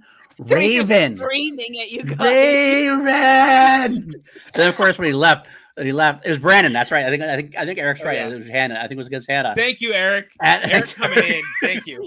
And but actually, the best part about I forget who was calling the match. I think it was Ellis and somebody, but whoever it was, No, it was like Ken. Christian. Was it Christian? It was Ken and Christian. Yeah, because whoever it was, I remember Christian. They fucked with them afterwards too. Yeah. They said that. I'm like, no, that's incorrect. You didn't get that right. We didn't get your answer. Something like bullshit. He was like, wait, what? Because Saul like dropped out to find his internet or whatever, and while he was gone, Christian comes onto the thing and he goes, "Guys, watch what this is." Yeah, he goes, "I'm gonna fuck with him. I'm just gonna fuck with him," and it was one of the funniest moments. Actually, you know what? You asked earlier, what is the thing I wish everyone had seen? I wish they had seen that. That I actually want to say that as well. I want to answer that as well. Full 10 minutes. That's true. That's true. Eric's right. Because he had edited it. He had to edit it. 10 full minutes. It was like 10. It went on. Minutes. Yeah. It was like 10 minutes worth of. What do you guys do during that time? Do you just laugh our asses off while we text back and forth? This is amazing. This is amazing. Like, we knew he knew the answer because he was screaming at us, but you know. I wanted a shirt. Your best behind a Saul Raven. Saul shirt that just has some screaming Raven. What is he, Edgar Allan Poe? What's happening there? It was an X-Men. It was an X-Men question. About if anyone's an artist, I want Saul as Edgar Allan Poe screaming Raven as a cartoon. If someone could make that, Dipper agrees. I'll pay real money for it. I'm Dipper totally agrees. Here for that. Yeah, there we go. I am here for that. Koi, yeah, you're right though. Is there any other technical difficulty? Koi has had some bad internet as well. Koi did definitely have some bad internet. There's a lot of times. As a manager, it didn't matter as much. I remember actually, I forget, was it? I want to say it was a Star Wars digital match. I think Koi was managing. I want to say he was managing Andrew Demilana. And like Koi's internet completely went out, and like they were like, "So do you want to wait for your manager to come back for your manager pep talk between rounds?" And Drew's like, "No, fuck it, we don't have to wait for him." It's like, what are you gonna say in a Star Wars match? He knows exactly. That's only I know the answers. Let's move forward. That was funny too. So he just didn't get a pep talk. Didn't get a pep talk. I think it's all. I was like, okay, we're just gonna move on. I mean, it happens all the time in Gucci. That happened in Gucci all the time too. They didn't need a pep talk from Gucci most of the time. Wasn't a lot of strategy from Gucci. I love Gucci too. But it would just be Gucci just talking about Gucci for like 20 minutes or so. It's a him pep talk, isn't it? It's him being like, now, what you gotta understand it's about Gucci me. getting his airtime so that everyone knows who Gucci actually is. You know what though? One time I fought a bear with just these 2 fingers, like that kind of thing. That's what he does. Like, I will give Gucci credit where credit's due. He was a better manager than people think he was. I think. I mean, he definitely deferred a lot. Craig was a better manager than he Gucci was smart. No, but he was smart about it. He got someone like Craig and let him do the whole thing and most of the thing. He just Craig was the manager. That he deferred. He knew who to defer to. He did upper management. Upper management does. Which do you want me to take credit for every question that you write? Then, because that's what you're saying is that I can take credit. You do. You should. In a way, you got me I would involved. never. But you know why? Because I want people to fucking respect the people that I put into positions of power. Craig was on board with it, so it doesn't matter. Craig was completely on board with the whole situation. Let's be honest. Oh yeah, the Shazam final exam one. Oh, that was a good. That was a bad one too. You know, also not good. Actually, the Ethan and Liz had some rough times there when they were together. Well, that's because they do that one. It was outside, I think, in their backyard or something. Pool. By a pool. That was the one where I admittedly in the lobby and they're dressed up. I'm like, yes, we're the king outfit in the lobby of the hotel. That was the other one. That was the other thing. That was the match. The final exam, or not the final exam. The King Arthur one. Well, No, it was Final Exam. Oh, right? For what match are we talking about? Which one? Ethan and Ethan. her No, when Ethan they was were outside. Shazam. Shazam. Oh no, it Shazam, wasn't okay. Shazam. Was it? Whatever match it Yeah. was where they played, and I remember that was one of the ones where you and I did write a kind of gotcha question, and that was the Addams Family one, Yes. where we took out, where we had changed the actress who played Grandma Addams, because the truth is we knew that you either knew that it was Addams Family 2 or you didn't. Right. And so, Yeah. you know, it was farther along in the season though, which was the point. Like, this was a road to the belt, so you had to get it. And I remember them, like, I think 3 of the competitors missed it and Ethan got it. Yeah. And I remember Liz going, PJ, tricky. Yeah. And then there was some fan that was in the comments who was like, that's wrong. And a bunch of the fans were like, no, it's not. Did you even like look before you said that? And he goes, wait, what? That's a different actress? And it was like, if you knew, you wouldn't have said that. Which is why we wrote the question. And yes, Travis, that is actually true. One of the best things about the FCL was no pep talks every round. That's true. It was kind of more brisk that way. FCL was a lot of fun too. I gotta say, I miss FCL as well. I miss FCL too. I got to call a couple of matches in FCL. It was really fun. I did as well. I really loved FCL. Yeah. I'll admit I loved the storylines in FCL.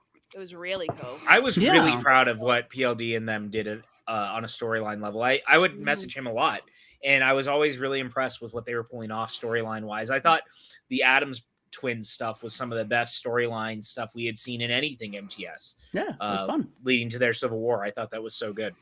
Travis was also very good. He was always a good soldier, would do anything we asked him to do, and he had some ideas and stuff. That was Travis getting to come up and actually play in MTS is one of my favorite things in the world. And I can finally say this now is that, brother, you have no idea how badly I wanted to give you the free-for-all thing, but Dan beat you just minutely in points earned and questions asked. And it's true. Like, if you had stayed in just a little bit longer, I would have given you MVP. Yeah, but that was a conversation between the 4 of us. I think that we were trying to figure out who the MVP was, and Travis's name was definitively brought up, and we were in heavy consideration at that point of who was going to do it. Dan barely beat him as far as points earned went, I think, if I remember correctly. I think I saw the stats, and it wasn't that far apart. Like, incredible. Yeah. Incredible. If Travis had gone just a little bit farther, or Dan had missed a little bit earlier, the conversation would have been different. And I think we would have given it to Travis, but it came down to the statistic. And I know people hate to hear that. Like, that's not unfortunately, like, if you look at the stats, unfortunately, Paul wasn't in long enough. No, and honestly, he was mentioned. We mentioned him. Yeah. He was mentioned. Yeah, and look, Brian, it's nice that he almost won, but staying in matters. Damn you, Star Trek Generations. Yeah, Star Trek Generations. My favorite part about that was Bateman going, "That's my favorite Star Trek movie." Which, number one, whose favorite Star Trek movie is Star Trek Generations? Right? When he said that, I was like, does he know what he's talking about? Mm-hmm. No. And he got a 5 out. He cleared the table with a miss. Only Ben Bateman could clear the table with a miss. Only Bateman. Right. Only Bateman. Everything circles back to Ben Bateman. But I can't knock it too much. I had to get a screen. I actually got screen time because of that. Peggy. Come on, Biggie, and give him his yeah. match. And to Peggy's point, yes, Rue was also Rue and Saul. Rue and Saul were both brought up as well. For engagement players, they both did fantastically. Great. Yeah, I gotta say, man, like Free for All was super fun because we saw a bunch of people play so well that we would not normally have seen do that because, like, we don't see Rue in singles and teams very often. We don't see Saul in singles and teams very often. So to see their knowledge actually go so far, and then for Saul to miss an IG question is the weirdest thing I've ever seen in my life. So he claims that he was doing it for the funsies. He claims it would be hilarious for him to miss a question like that as an Engagement player. He's not here to debate that, but that was his claim, was that he thought, hey, it's free for all. It'd be funny if I made a mistake purposely. There's something I don't quite believe about that. I'm not sure I believe it entirely either. Wait for your phone to blow up. It's going to blow up. Whoa, there he is right then. Okay. No, actually, Peggy had one of the moments of the free for all there when she totally. Oh my God! She wrote down. She wrote one thing and said another. Instead of another. It's one of my favorite moments. And the funny thing is, the day it aired was the night after Sam and Rachel's wedding, and I was literally driving back home from LA to Tucson while it was airing, and I had it on in my car on my phone while I was texting PLD. I was like, man, we wrote the shit out of this free for all. Yeah, Like, you did. and I didn't really realize it because obviously, as you guys know, like free for all ended up being the world's most hectic version of that show. With everything that had happened with the A COVID lot stuff. happened. Yeah. And we started so late in the day and still ended up ending pretty close to when we had like anticipated ending. Oh, I want to know this story now. But I will never forget that free for all. I was very proud of what we did. Especially in hindsight, like watching it back was really cool because I realized we had really written one hell of a match. Shannon was a highlight for me. Her not knowing why she was even there is just like, yes. Well, we know that now. Me in Obviously, real that was life. something she wasn't actually obviously supposed to be there at one point. No. She was someone who came in as a pinch hitter. I after loved everything went every down. minute. And then Ken Knapsack having to like introduce himself. I was like, There was that was actually a fun little bit there because like it was kind of a quick production thing we had to do. He had to announce, he had to come back to this side, he had to hand me the mic, I had to grab him, give him his sheet or whatever he's gonna do. He had to put all the things on. He came back. It was also a quick change for him, but it worked out really well. It was awesome. That was also another fun. Yeah, I had a fun time with that. The greatest part about it was, the greatest part about this free for all is that we were faced with such adversity, but we were able to the way we overcame it was everything. It was a lot of fun having them all outside. Like I think we've mentioned it before. A lot of scrambling though, right? Funny you guys bit. must have been going for it on that day. A lot of it wasn't necessarily us per se. It was more like waiting and making sure everything was working while the higher ups figured everything out and everything else. And the truth is that PLD, Ken, and I were the only 3 talent in studio at the time, outside of the 5 people who would consistently be on the on stage and then the announcers. So like it was weird having to be in there in case anything happened. Of course, nothing did, thank God. But I was really proud of the stuff we did. I'll never forget.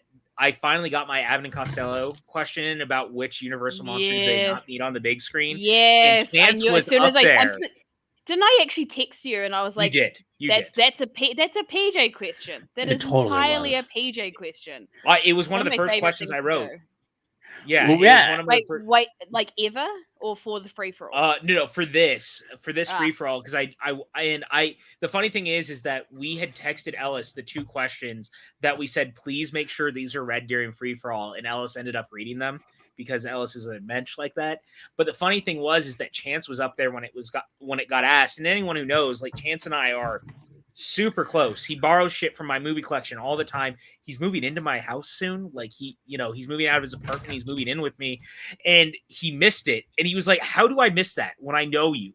How do I miss that when I know you? And I was like, clearly you don't fucking pay attention enough, man. Like, I don't know. I love the fact, the 2 things I'll say, my favorite question.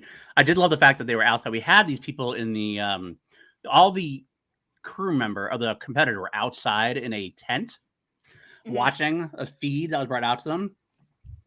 And there's a little bit of a delay. So Shannon got a question right. And then 2 seconds later, like we'd be on the next question, we hear this loud cheer from outside. Oh yeah. And it was great. It was awesome that she got that out of it. But everybody was like cheering for each other. It was a really group moment. Everybody wanted everybody to do well. It was a lot of love. And I got my favorite question I got asked was in the wild card, which some people are like, can you really ask that question? Like, and for truth be told, it wasn't a question I would ever ask in a regular match, but in a free for all situation, Why not? I thought it was fine. I thought it was okay, and that was the Rotten Tomatoes category. And I had like which 2 movies were in 1987, which 2 sequels in 1987 were both 0% on Rotten Tomatoes or whatever. And everybody fell for the bait, of course. I wanted Jaws and Superman, and it was actually Jaws and Police Academy. But I remember I walked out afterwards, and people were like, "Wait," and I said that question, like, that fucking question, like everybody got that. Everybody loved that question. But like nobody got it. But it was really fun. I love it so much. Is there a question that you've loved the most that you've written? That might be it. That might be my favorite one. A couple. Mine might be the Abbott and Costello one. I mean, I've got a lot because the truth is that especially this season, as it was reboot and we were going back to studio, I just started having a lot of fun with the questions in a way that I may not have in the past. Because the truth is the last 2 seasons we were very sports angled, and so PLD and I treated it, especially last year, as the season went on, the questions got noticeably harder. Because we are treating it like a sport. And at that point, it was how do you twist that? How do you make it work? How do you make it gettable? But how do you make it hard too? And so there was a lot of stuff we liked. But this season, it's really been fun. It's the best way I can describe it is it's been fun to write. 100%. Not that it was never not fun, but we were going for fun because the mood of this season was reboot, fun. Everyone was supposed to have a chance at it. And I think it really shows because I think that really, if you look at it, everyone's played pretty well. There's been no real blowout type matches. And I know there's people who don't love that. They want there to be blowout type matches, but I don't like that. I want people to have a good time. Blowout matches make me feel terrible. I feel awful when they happen. One competitor did get blown out this year. I'm not going to name her name. Leo, I'll say this real quick, not to cut you off, PLD. I apologize. Okay. I think that Barbara Babcock thing between everyone here on this stream who's watching this is totally blown out of proportion. She's a pretty renowned, well-known actress. Just because you don't know who she is doesn't make that less so in time. Because again, this is what I was talking about earlier, right? Before you can move forward, you have to move backwards. And people like Barbara Babcock, who had major careers before being supporting talent in a Ron Howard movie starring Nicole Kidman and Tom Cruise, probably something to pay attention to. I mean, that's just the truth of the matter. With my PJ, answer me this. I'm going to ask you this on air, and I'm going to try to ask you this. Ooh. I don't remember this question was. We had a bonus question that I had written. Did we ever get it asked? I can't remember if we got it asked. No, I don't think so. I think it's still floating around.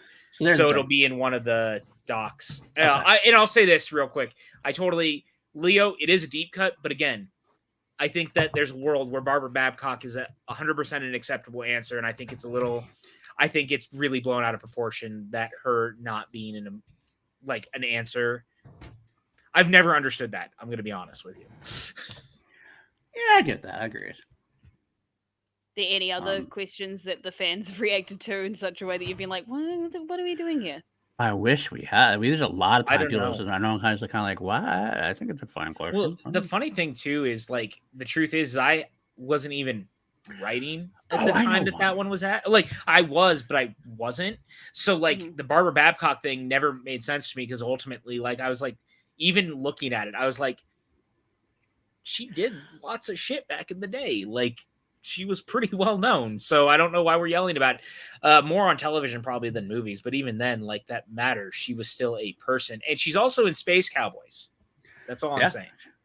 I think I remember one that a lot of times the biggest thing we've always come up with is what PJ said earlier, the disparity of the 5-pointer or whatever, and people always seem to always have complaints. And honestly, it comes down to either know it, you don't. If you know it, it's an easy question. If you don't, it's a hard question. That's the way it is. But I remember it was the Chandra Spets. Media literacy is different for everyone. 100%. As you guys have discovered, there are big gaps in my movie knowledge where I'm I'm watching this for the first time. You guys how? Today, I watched The Usual Suspects for the very first time. Wow. We're doing our best to fill you. We are doing our best to fill your gaps, but it's only so much we can do. I will not say on air that I'm trying to fill Jess's gaps. That's not a thing that we do. We're doing the best we can. I don't want to be canceled. We're already fired. We're already fired. What are we gonna do? What are they gonna do? That's what true. are they gonna do? Hey, we still have a podcast, dude. I don't want to. I want our podcast to keep going. That's fair. But I was going to say though, the Chandra Smets one. That's one I remember we talked about for a while, and I love the question. It was Chandra's 5-pointer. It was we named a couple of different supporting actors. William Hookins was one. I can't remember all of them off the top of my head. And told them to name the movie. And you're that's such a hard question compared to whatever Spence got. And I remember breaking it down several times and going, look, you got to understand that we gave you 3 supporting actors who were very prime IG. They're in several IG movies, which is a list of 250 movies. And these people are supposed to be, the IG competitors are supposed to know these 250 movies inside and out. And these are Right. 3 people who are in at least 3 or 4 of these IG movies specifically. So you should know who the names are of these people. And like it was about like there's only a certain swashbuckling adventures. There's only like certain amount of movies you guess from. So it's like if you broke it down that way, you realize that honestly the disparity was not nearly as much as people think it was. I also think it's such a blown out of proportion. Thank sort you, of Brian. fucking argument. Yeah, Brian, that was definitely PLD number one. Yes, I'll say this. I have no problem kind of being honest about it. There's a lot of the same names that come up every single time that they think a question is invalid or too hard, because the truth of the matter is people going, man, I really want X team to win. And so because they want X team or X person or what have you to win, they're not being very objective to their complaints about a question. And I've gone in on that on Reddit. I no longer have Facebook, but I would do it back on the day on Facebook. They But do it the in truth of the sports matter all the is- time, that you let things go because your team's winning and it benefits them. But then Yeah. the moment it's the opposite way around. People are Right. like, oh no, that should have been a foul. It's like, but you let yourselves get away with something that should have clearly been a foul. Right. But the truth of the matter is that PLD and I have worked way too hard to balance the questions for people to keep popping off. Again, your knowledge makes stuff seem easier and or harder, right? Like that's just the truth of the matter. I could ask numerous people the same question, and I bet you that most of the time we get a 50-50 split between competitors and then like real life people. And that's the point, that these questions are supposed to be answerable even for the people at home. People don't like to hear that, but it's true. We were writing a game for people at home because we wanted the game to last. And you know what people do? They watch stuff because they think it lasts. Like Jeopardy's great. I don't know every answer on Jeopardy, but I feel cool when I can answer stuff. So when someone at home can People answer like things, being able to include themselves. Yeah. It's great. right? It's fucking gratifying. Especially when You someone feel- else doesn't get it. You're like, Right. yay, I got that. They didn't get it. I got it though. Yeah, Dan you Merle feel missed it. validating. You're like, wow, sweet. Yeah, look, one of my favorites is like, look, anytime that Dan Merle has missed a Burbs question, does it break my heart? Sure. At the same time, I go, look, I love the Burbs, so I'm happy. And that's why I was so happy at Spectacular when he came out in his Fright Rags Burbs shirt, where he's like, I'm not letting this happen again. It's a pretty good moment. I'm not going to lie to you. If I get one more chance to write Dan Merle a match before this is all said and done, is there going to be a Burbs question in round one? Who's to say? There might be. Maybe. Peggy has a question for you guys. I'm just going to dip out for 2 seconds so you can answer this while I'm gone. Be good though. Don't ruin my show. Us? Good? What? Never. Okay. Here's a question. The number one wheel slice topic you wish had been an option, but it never managed to make the list. Oh, we have a lot. We have Mostly a lot. an IG, honestly. We should let that out if you want to Well, talk about that. But I'll do both. Can I start? Do you mind absolutely. if I start? No, Okay. go right ahead.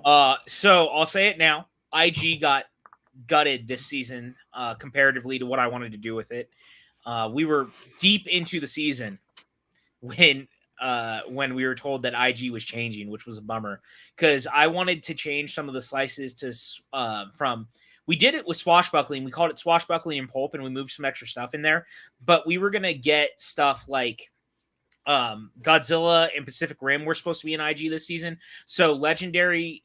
It was going to be Jurassic Park and the Legendary Monsters, I believe, is what we had in mind. We did. Things like that. I'm always going to be mad that I didn't get Twilight and Hunger Games, no matter how hard I tried into IG, because I think it's a mistake that we never got it there. I fought for it for the better part of 3 years. Oh wait, I'm not going to throw this person specifically under the bus. But one of the people involved with the decision not to expand the IG. We were backstage, and there was a question asked about Hunger Games, and one of this person actually turned over and goes, "Isn't that in the IG?" And we went, No, it wasn't that. It was the Mummy. Was the Mummy? It was the Mummy. Okay, I'm sorry. You're right. It was the Mummy. No, you're right though. This is the real thing that happened. One of the people. And we went. It was supposed to be.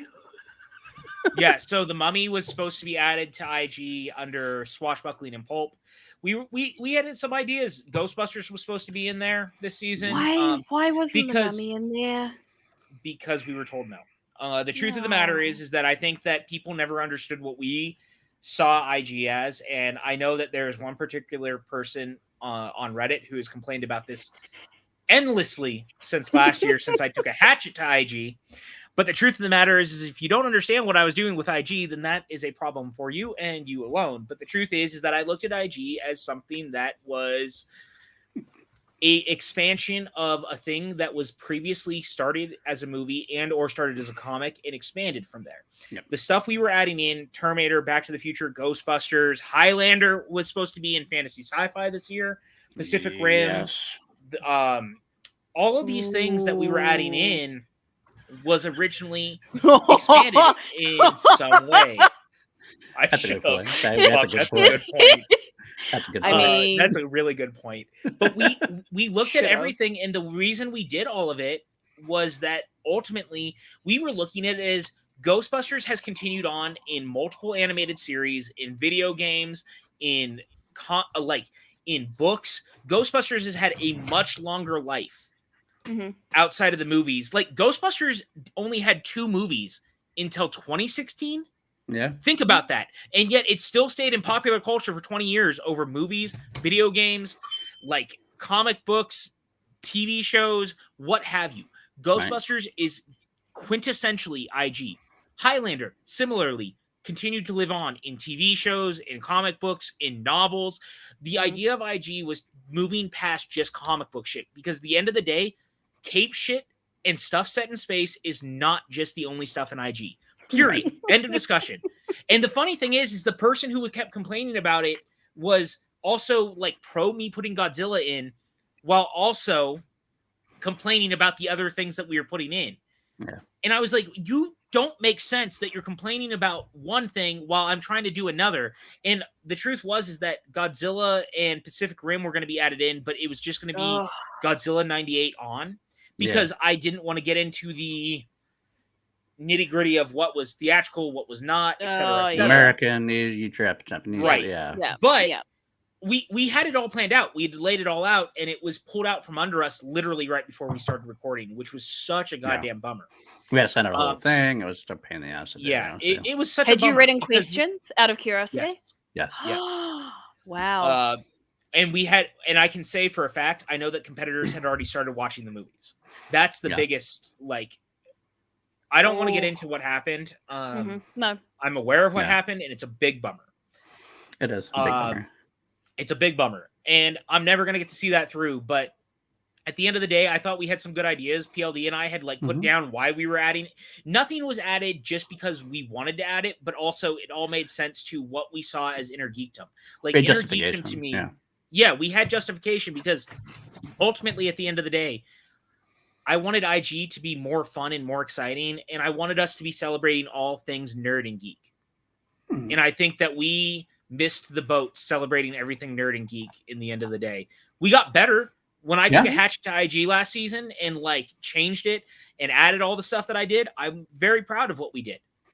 100%. I could have done more, and it sucks that I didn't. Otherwise, what slices did I want to add?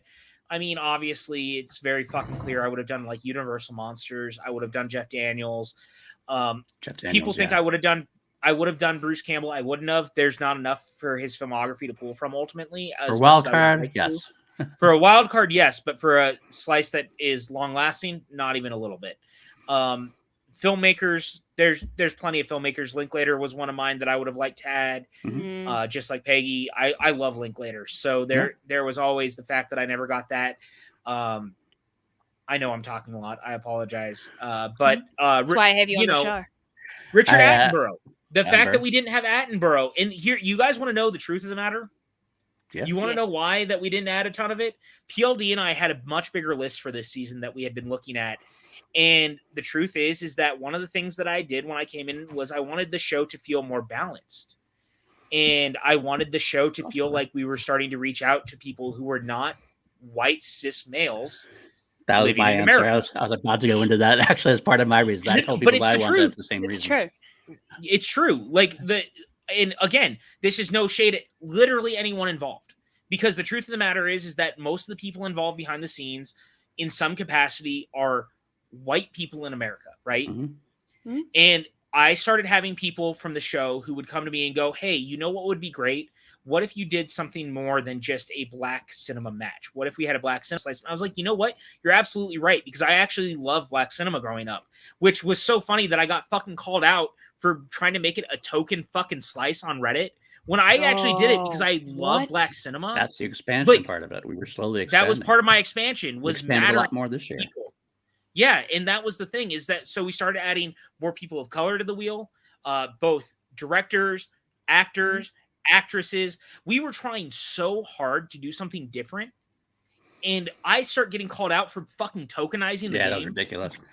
I had the same thing. That's the same thing for that kind of thing. Yeah, I had some people like that who I wanted to add, who I didn't in favor of. Like, you know what? We really need to diversify this. I wanted to add Steve Martin as a slice. I wanted to add Steve Martin as a slice with that. There's a lot of other, we have a lot of old white guys. Yeah. So let's go. I'd add like those kind of. He was on there. He was on our list. Exactly. He made wayside for Robin Williams. May Robin Williams rest in peace. That was our decision. Was one over the other. So. Dustin Hoffman was on there when we actually had on there at one point, and didn't. Then we pulled him. Actually, I think we went so far as to write questions for that one, and then went, wait, we can't. We didn't put it on there. But I was glad to be able to expand where we could, because a lot of the problem is just the whole diversity thing is not just a Schmoedown problem; it's a Hollywood problem and everything else. So people get upset sometimes about the lack of some diversity, like lack of female filmmakers. Unfortunately, a lot of the female filmmakers don't have a lot of films in their catalog to sustain slices, so we have to kind of shuffle them in. We had a Catherine Bigelow slice, which got hit a lot for some reason when it was there, so we had to pull that one out. I hated pulling it out, but we just didn't have the. But where would you go with that? It has to start getting into deep cut territory otherwise. Which is so why we with take it out Sophia, and try to that. We added Sofia Coppola. That's where we had the Coppolas. We said we could add Sofia Coppola to the Coppolas. Yeah, we worked really hard to look at where can we add diversity while also sticking to the game the way it was. Like, honestly, the one thing I would have liked to do more of, and I mean, the hindsight's 2020. I would have loved to sit down with some of the competitors on a call and go, what do you guys want to see this season? Yeah. Because the truth, like, people would come to us, right? And they would say, hey, here's the thing that we would like to see. But I would have loved to sit down and pick people's brains, and then we could go, okay, that's what we're taking into it. But the truth is that we looked at it as, well, you've talked to us, then we'll go from there. Mm-hmm. And I'll say this.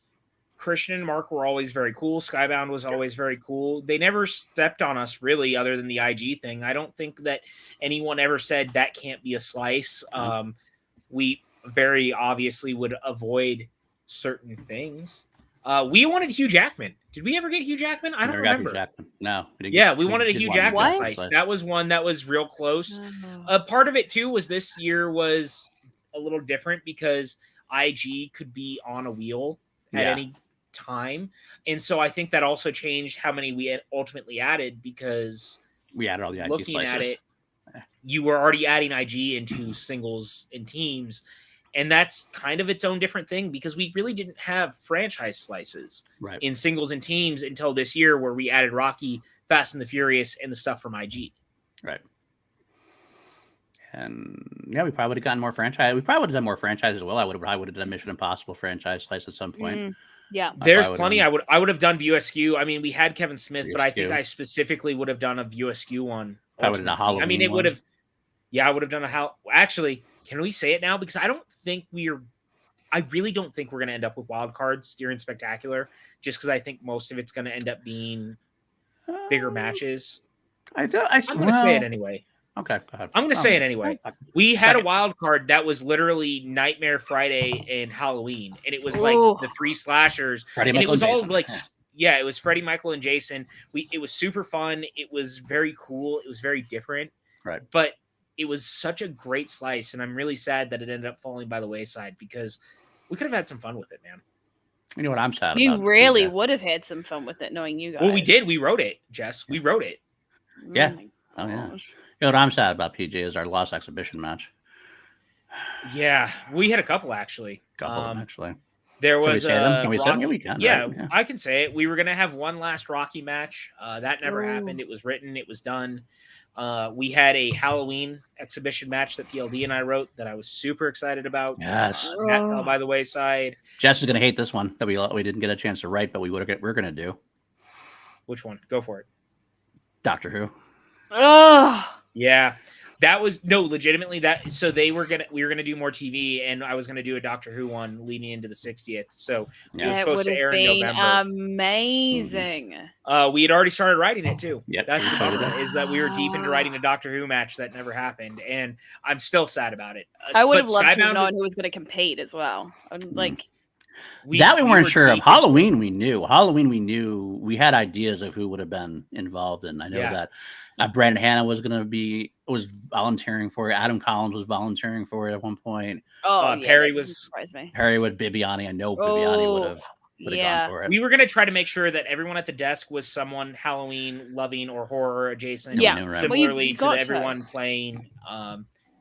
Man, it sucks. It hurts. It hurts a lot because we were doing some really fun stuff. I know that there was other exhibitions that were on the writing, like we were writing and working on, but Doctor Who and Halloween hurt the most. Should we kill Lego with the one we were going to do? Lego, I'm sorry. I love you, Lego. I love you, Lego. I'll announce it here, Lego.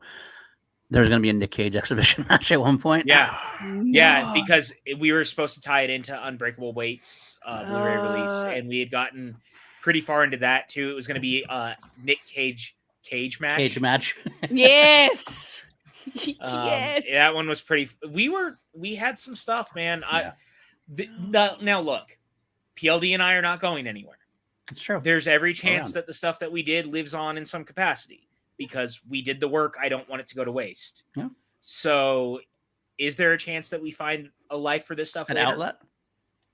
There could be. I have a channel now. Well, have a channel now. I have a channel that I have not utilized. Yeah, I'm going to use it again. We've you know what the last it. one is? I've done it before on my channel, but I want to bring it back. And I tried very hard to pitch this in the past. I really wanted to do a psych match because we had James Roday in studio. We had them talk about psych in studio. So I was really hoping I could get something out of psych, and it didn't end up happening. But I think especially now that Psych 3 is done, with Psych 4 on the way, I might revisit that. Handsome Dan Nye is currently the reigning Psych belt champion of the world. So, he's got to defend that belt. Good point. It's got to happen. Absolutely. Handsome Dan. Nice. Okay, so you might actually start doing some trivia somewhere. PJCN, is that where we're thinking there might be some? I think that there's a very strong possibility of that. One of the things I'm thinking, I'll say it here. I don't care really if I'm spoiling anything. There's no real. The drunker we get, or just what? Wait, Lego, are you just like the same person as me? Number one, I'm really wondering at this point. I'm going to be doing a vlog in October at Horror Nights. In Florida, I'm going to record my time at Horror Nights. I'm hoping I'm not over there then if that's the case. I don't want to be on video for that. I already told you, number one, you're going to be there and you're going to have to be on video. I apologize. But number two, after that, I'm going to do a Universal Horror Nights trivia match to go alongside it. I'd like to do stuff like that because the truth is that I could do movie reviews and podcasting and I'm going to be doing podcasting. I'm going to keep doing it with PLD. Number one, but number two, I have an idea for a 3-year long podcast journey that I'm going to be starting hopefully at the end of the year. I'm going to be launching a Patreon and doing a bunch of the fun things to keep the lights on in my car in my garage. 3 years, right? It's a 3-year podcast that can eventually expand should it do well enough and warrant it is my idea. But the idea is that I wanted anyone has done 150 movies that you need to see before you die, but no one's done it when it's me. Roger Ebert, eat your heart out because I'm going to do my own version of it. All of the Grizzly too. I'm just saying, I think that there's a world where I want to cover 150 movies that I think people should see before they die that are not the thing. Like, don't get me wrong. Will Star Wars be on there? Yeah, absolutely. But in the same breath, so should Pacific Rim and Basket Case. Basket Case 1, 2, 3. That's my thing. Like, I want to treat this. Are the Puppet Master movies going to be on there, PJ? At least the Littlest Reich would definitely be on there, I think. The Littlest Reich is amazing. That's what I'm saying. Can I say this? Can I say it now? We definitely had a 5-point question that was the Littlest Reich. We definitely wrote a 5-point question. You're going to get competitors to have to say out loud the Littlest Reich. we had to. No, it was. It would have been Mark Ellis or It Ellis was Guy. like, I think it was like what 2010's reboot of a horror franchise featured the subtitle "The Littlest Reich" and starred Thomas Lennon. I believe is the way that the I question think was the question worded. something like that. Yeah. Yeah, and so I was we were looking for Puppet Master, but I had written a Puppet Master of the Littlest Reich question because how do you not? Like And Ellis that and Guy. was So we were gonna make Ellis or Guy say the Littlest Reich, pretty much. there was also definitely a Phantasm question, and there was also definitely a basket case question that I don't know if they'll ever see the light of day, but they existed. So the point of the matter is yes, there will still be trivia, there will still be podcasts, I will still do my thing, but part of it is going to need to be people actually wanting to listen to me talk about this stuff, because ultimately I still want to make sure my car is never impounded. So if we can make $300 a month between Streamlabs and, you know, a Patreon, then my car stays in the garage and I can still live. And that's all I care about, because I live minimally. That's fair. I think we can did do you it. pay $300 a month? Yeah. Damn. Jess, you and I can talk off air about why, but I live very minimally. I just want to pay my car payment. That's it. There we go. That's fair. Subscribe to what, PJCN. Is that where we're doing this? Yeah, PJCN, which is on Twitter and Instagram. It's been rebranded. It's coming back. It's coming back. You'll see a lot more of me, for better or worse. Definitely for better. Definitely for better. Sometimes for worse, but mostly for better. I love you all. We all love you. That's how we've managed to be doing this for 2 hours straight now. Has it been 2 hours? And we're not Wow. done yet, because you We're still have not questions, right? Yeah, I've got. Do I still have questions? Yes, I've got. Like, we got it Wait. through a third of them. Oh wow! Oh, We got God. it. So we're here for another yeah. 4 hours or so. All right, let's do it. Is there Streamlabs that we can donate stuff to? Like, Don't know. Do you think I have a Streamlabs? Do you think I've got this shit all worked out for this? No, I don't. Streamlabs.com/PLD projects, and we'll There we answer go. your questions or the for you. PJ There we Campbell go. Network, That's because true. the There we PJ Campbell go. Network Streamlab still set up. So if you want to, guys, I don't have a job anymore. So if you'd like to donate to my car fund, PJ's, the PJ Campbell Network Streamlabs still active. We'll be bringing it back. Actually, put in the chat. What do you want to see from us? Let us know. this is now a focus group for the PJCN. I hope you guys are comfortable with You know what? contributing now.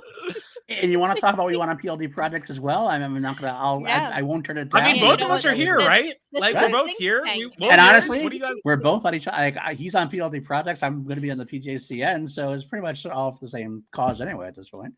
Can I say that PLD, no shock to anyone, PLD is going to probably be my main co-host on the 150 movies I'm right here. that you need to PJ. see. I'm right here. Jess, you're also going to be there. I'm going to have to switch back and forth. I'm aware, but look, Yes.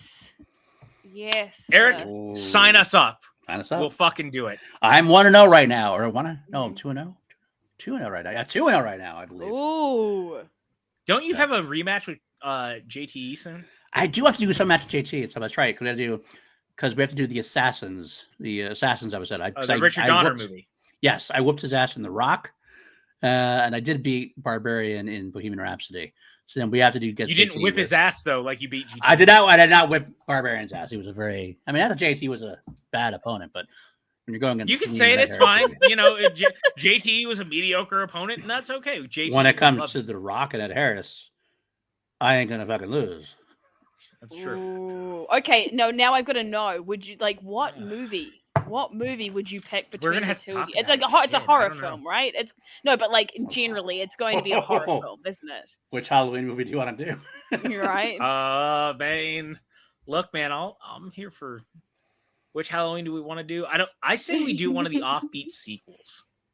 We do Ooh. Halloween 4, No. No. I say He's we not do talking Halloween that 5. sequel. Halloween 5. Oh wow, you make me watch that one a lot of times. Okay.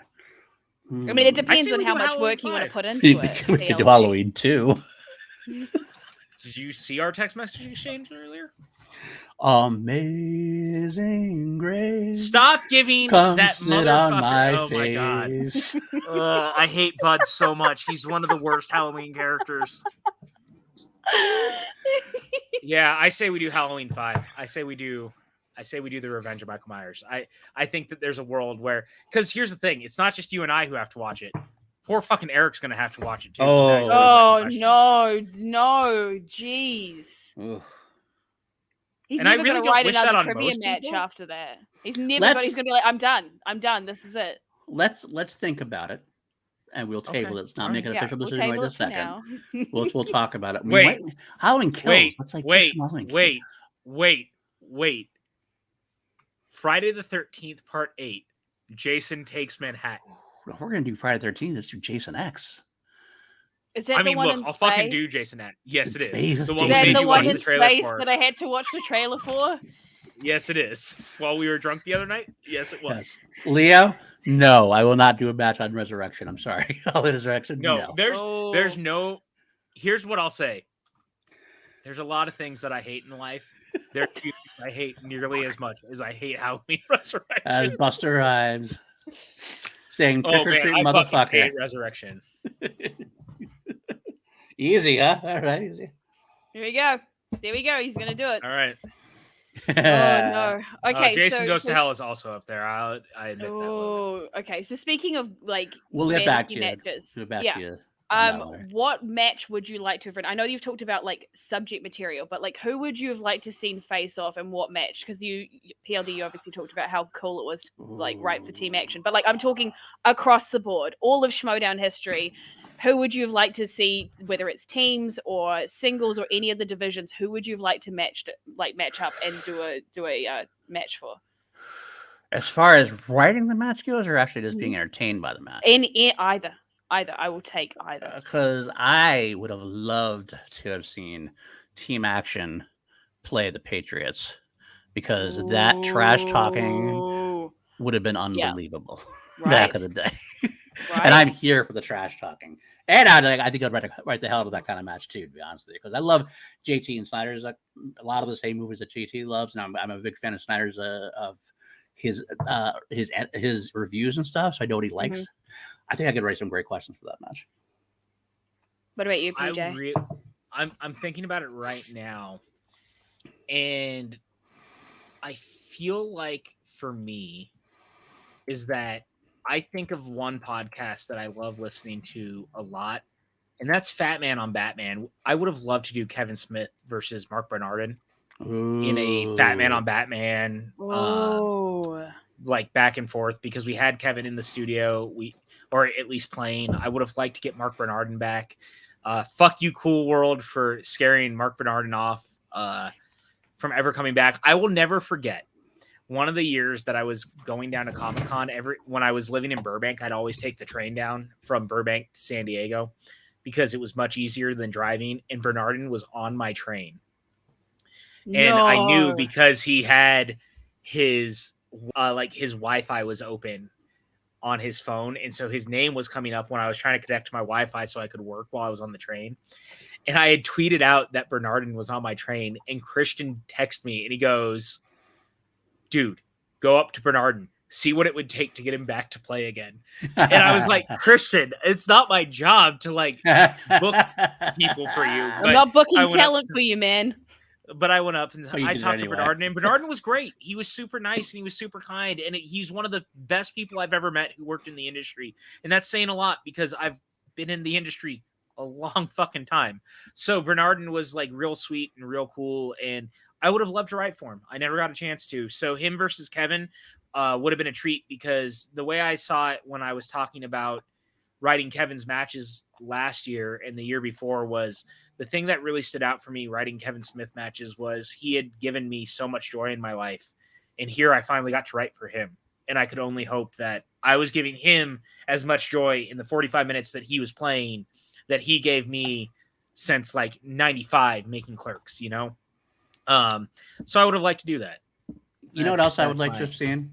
Again, I mean, I've seen it before. Let's go fantasy matches. Yeah. But I would like to see it again. I'd like to write it for it because it's just for the pure entertainment value. This would not be a good match, not a good match at all. Doesn't need to be good. But Kaiser versus Gucci is always fucking entertaining. Oh yes, Kaiser versus Gucci is just entertaining. I mean, we kind of did that last year. We could do it again. We need to do it more than once. We did a couple times backstage as well.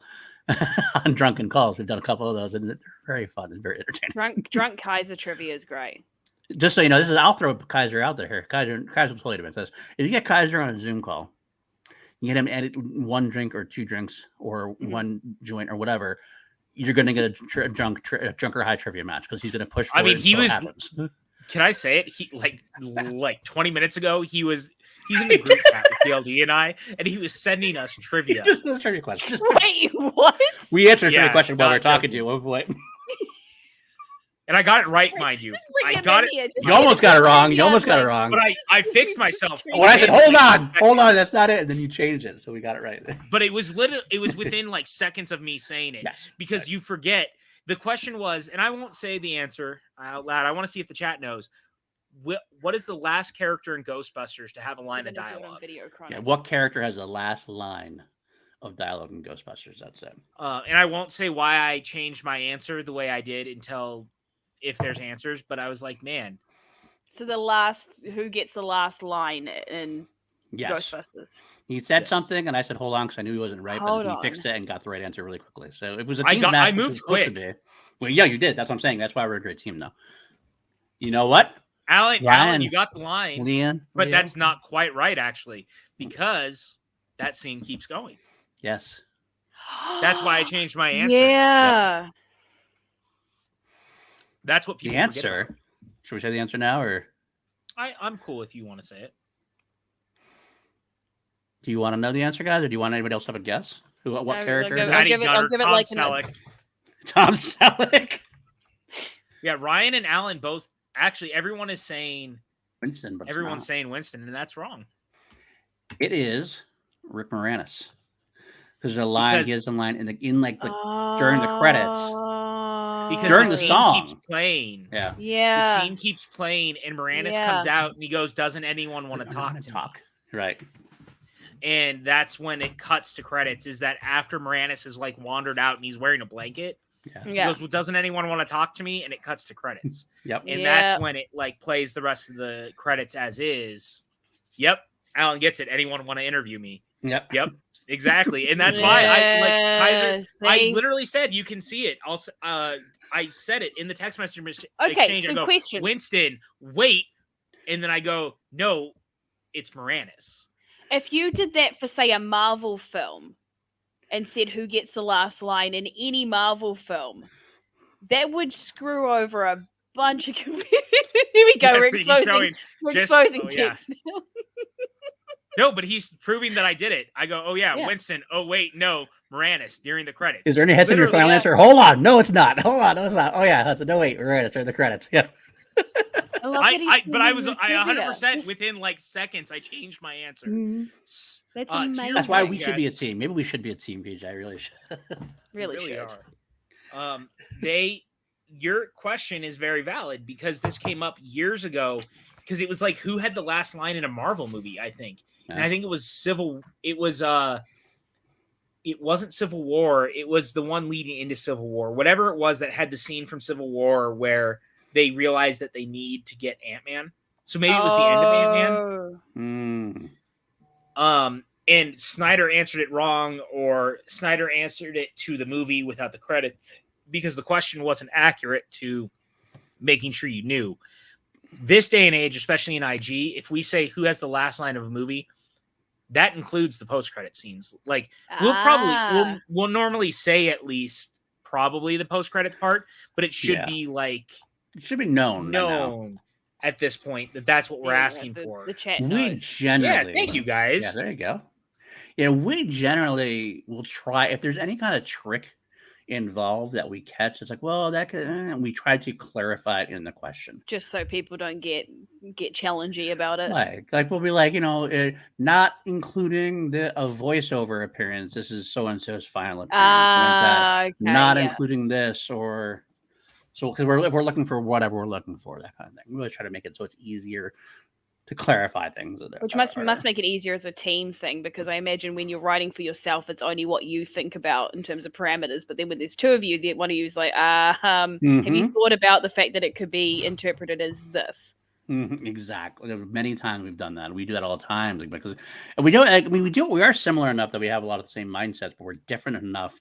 I think part of that's our age gap too, that we just tend to have just enough of a different thing where we But are can kind you of catch each older, other. PLD? Are you older than PJ? Am I? No, he's not. He's actually also 32. Physically, yes. Mentally, no. No. You're Benjamin Buttoning your way. You're going to be true. younger than him What is soon. that You watch. supposed to mean?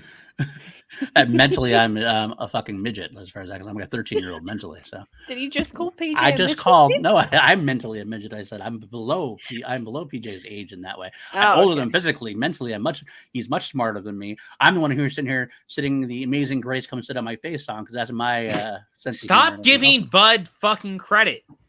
Bud is one of the worst characters who ever exist in a Halloween movie. How fucking dare you? Actually, I really don't like Bud. I really well, it's don't. more about Halloween the actor. 2. I To could me- tell. I know this. To me, it was more the actor, because the actor said he thought that Halloween 2 was better than Halloween 1. I was like, I can't believe he said that out loud where I had to hear him say that. Guys, look forward to this week's episode of Two I like Mediocre how White I Dudes like on how we're Film going to talking do Halloween 2. Halloween 2.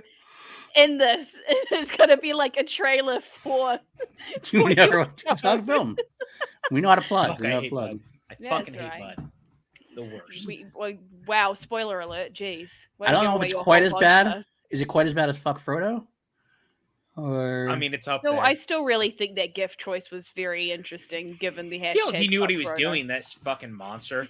And then trying to say that I signed off And then on he- it. Number And then one, he co-signed absolutely you. not. If it's Yeah, on the I internet, did it not must be co-sign the true. GIF use. I 100% co-signed the hashtag, not the GIF use. I don't know. I don't know if that's accurate. I'm doubting the veracity of that statement. I am disinclined No. to agree with this malarkey. You pushed back this show a half hour tonight so you could fucking watch Westworld. I don't want to hear your shit.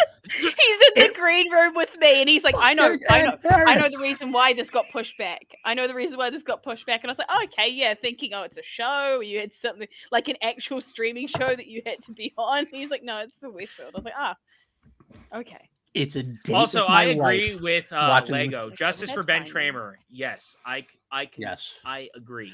Justice for Ben Tramer. What? He was talked Can we up so talk much. about the fact real quick? We're not even talking about Halloween Kills, but the only bummer about Halloween Kills ultimately is that Paul Rudd didn't get to be in it because he was doing Ghostbusters Afterlife. Not that I don't love Ghostbusters Afterlife, but goddamn, would it have been good to see him. to see in Paul Halloween Rudd saying Kills. "Evil dies tonight"? Yeah. That'd been cool. He had to turn it down, but look, That's he true. made the right choice. He got to be in a Ghostbusters sequel. What do That's you do? true. Okay, Could you- PLD, if you could have one celebrity guest, and you can't pick Ed Harris because it's far too easy. One celebrity guest that would come on the Schmoedown. No, because Ed Harris is just a given. I want you to fair. give me someone else that Okay. you would have if you could have Ed, and you can't use Bruce Campbell either. God damn it! I wasn't Yeah. going to. Don't worry. I already had a different No, answer. I'm also talking to PLD still.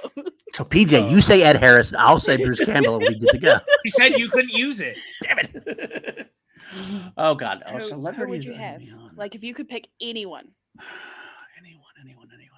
that you could write a match for, and what match would you write for them? Oh my God. What would you an exhibition match? I would love to see what you'd. Exhibition match. Wait. Real quick. I'm stopping this Yeah. real quick. Are you seeing this shit in the chat where Lastrina's Yes. asking if PLD is cooler than me, and then Maddie's saying we're the same, but I have a better movie collection? You know what? We're both fucking cool, and I don't want to hear that. I don't want to hear the sass from people who are a part of number one, the PLD Projects Network, and then Ooh, another okay. patron too. I'm gonna call that Yes. out right now. Yes, I want to see Tom Cruise. All the That. time. Oh, TC Legend would be hard Come on, to turn down. Who else? Who else? TC Legend would be turned down. TC Legend would be Like, hard to turn down. I Special want. I think. exhibition match. You get to pick the topic. You get to pick. Okay, no, I want to hear Okay. two guests. I want you to face me off two people in an exhibition match. Who do you In an pick? exhibition match. Yeah, Oh, exhibition two match. people in an exhibition match. Fine, I'll Mhm. do it. Let's go. Robert Englund Ooh. versus Kane Hodder. I'll actually do a real life Freddy Okay, versus okay. Jason. I'll do Okay, a real life and- Freddy versus And then Jason would you do it on Freddy versus in a Jason? Nightmare Friday exhibition match. Oh, I like where your head's okay. at. Yours is really good. Come on, PJ. All right, mine is William Lustig, Mm. director of Maniac Cop, Maniac Cop 2, Maniac Cop 3, Uncle Sam, versus Oh no! Frank Henenlotter, who directed the Basket Case trilogy. We're doing 80s horror, baby. We're doing 80s horror. Okay, like non-horror that. people. Let's go. We both got to get outlaw horror for both of us. That's the problem. Let's do non-horror matches. Come on. Wow, you're really gonna do that to us, huh? All right. How about? Oh God. All right, Quentin Tarantino versus Robert Rodriguez, just in general movie trivia. Ooh. All right, there you go. So if I can't have horror, that's what I'm doing. Okay. Ooh, what about Nick Cage versus who got one? Pedro Pascal. I was about to say maybe Pedro Pascal Oh, for the barrel movies because they have great chemistry together. They got such great chemistry together. Yeah, fuck it. Why don't I do that? Nick Cage versus Pedro Pascal. I'll do that. Why not? Just General movie trivia? Would you Yeah, have we'll do something that. specific? I like it. I like it. I'd probably do general movie trivia for them. Them on a team would be great, Oh, that would be good to the team. Ooh. right? Yeah. Versus PLD and I. Oh, yeah. Pedro Pascal and Nicolas Cage versus PLD and I in a match about I like general that. movie trivia. I like that. I like that too. Or how about Mark Hamill versus Harrison Ford in a Star Wars match? No, Harrison Ford wouldn't give a fuck. That's the problem. No, he would not. Give He would not. I was going to say Not Harrison give a Ford fuck. would not give a shit. No, He would not turn up on set. He would That's- he wouldn't turn up. You'd have to find a last minute stand and. If it was Indiana Jones trivia, Harrison Ford would show up. That's true. That's true. that's a Travis, good who's writing the question, question? It's you, Sure, Kelly, and Jose. there you go. We're upgrading Travis to writer. We did. Yeah. We just hired Just for Travis this in the match. spot. Wow, just this Here we match. go. Okay. There we go. I like Travis. I'm going to hire Travis on the spot to do it. What I other mean, he matches should we answers do? Questions well. He should be able to write questions well, right? What- Yeah, I would do like.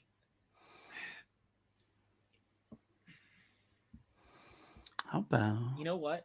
How What? about Kevin Smith versus Richard Linklater? Ooh. 90s indie scene.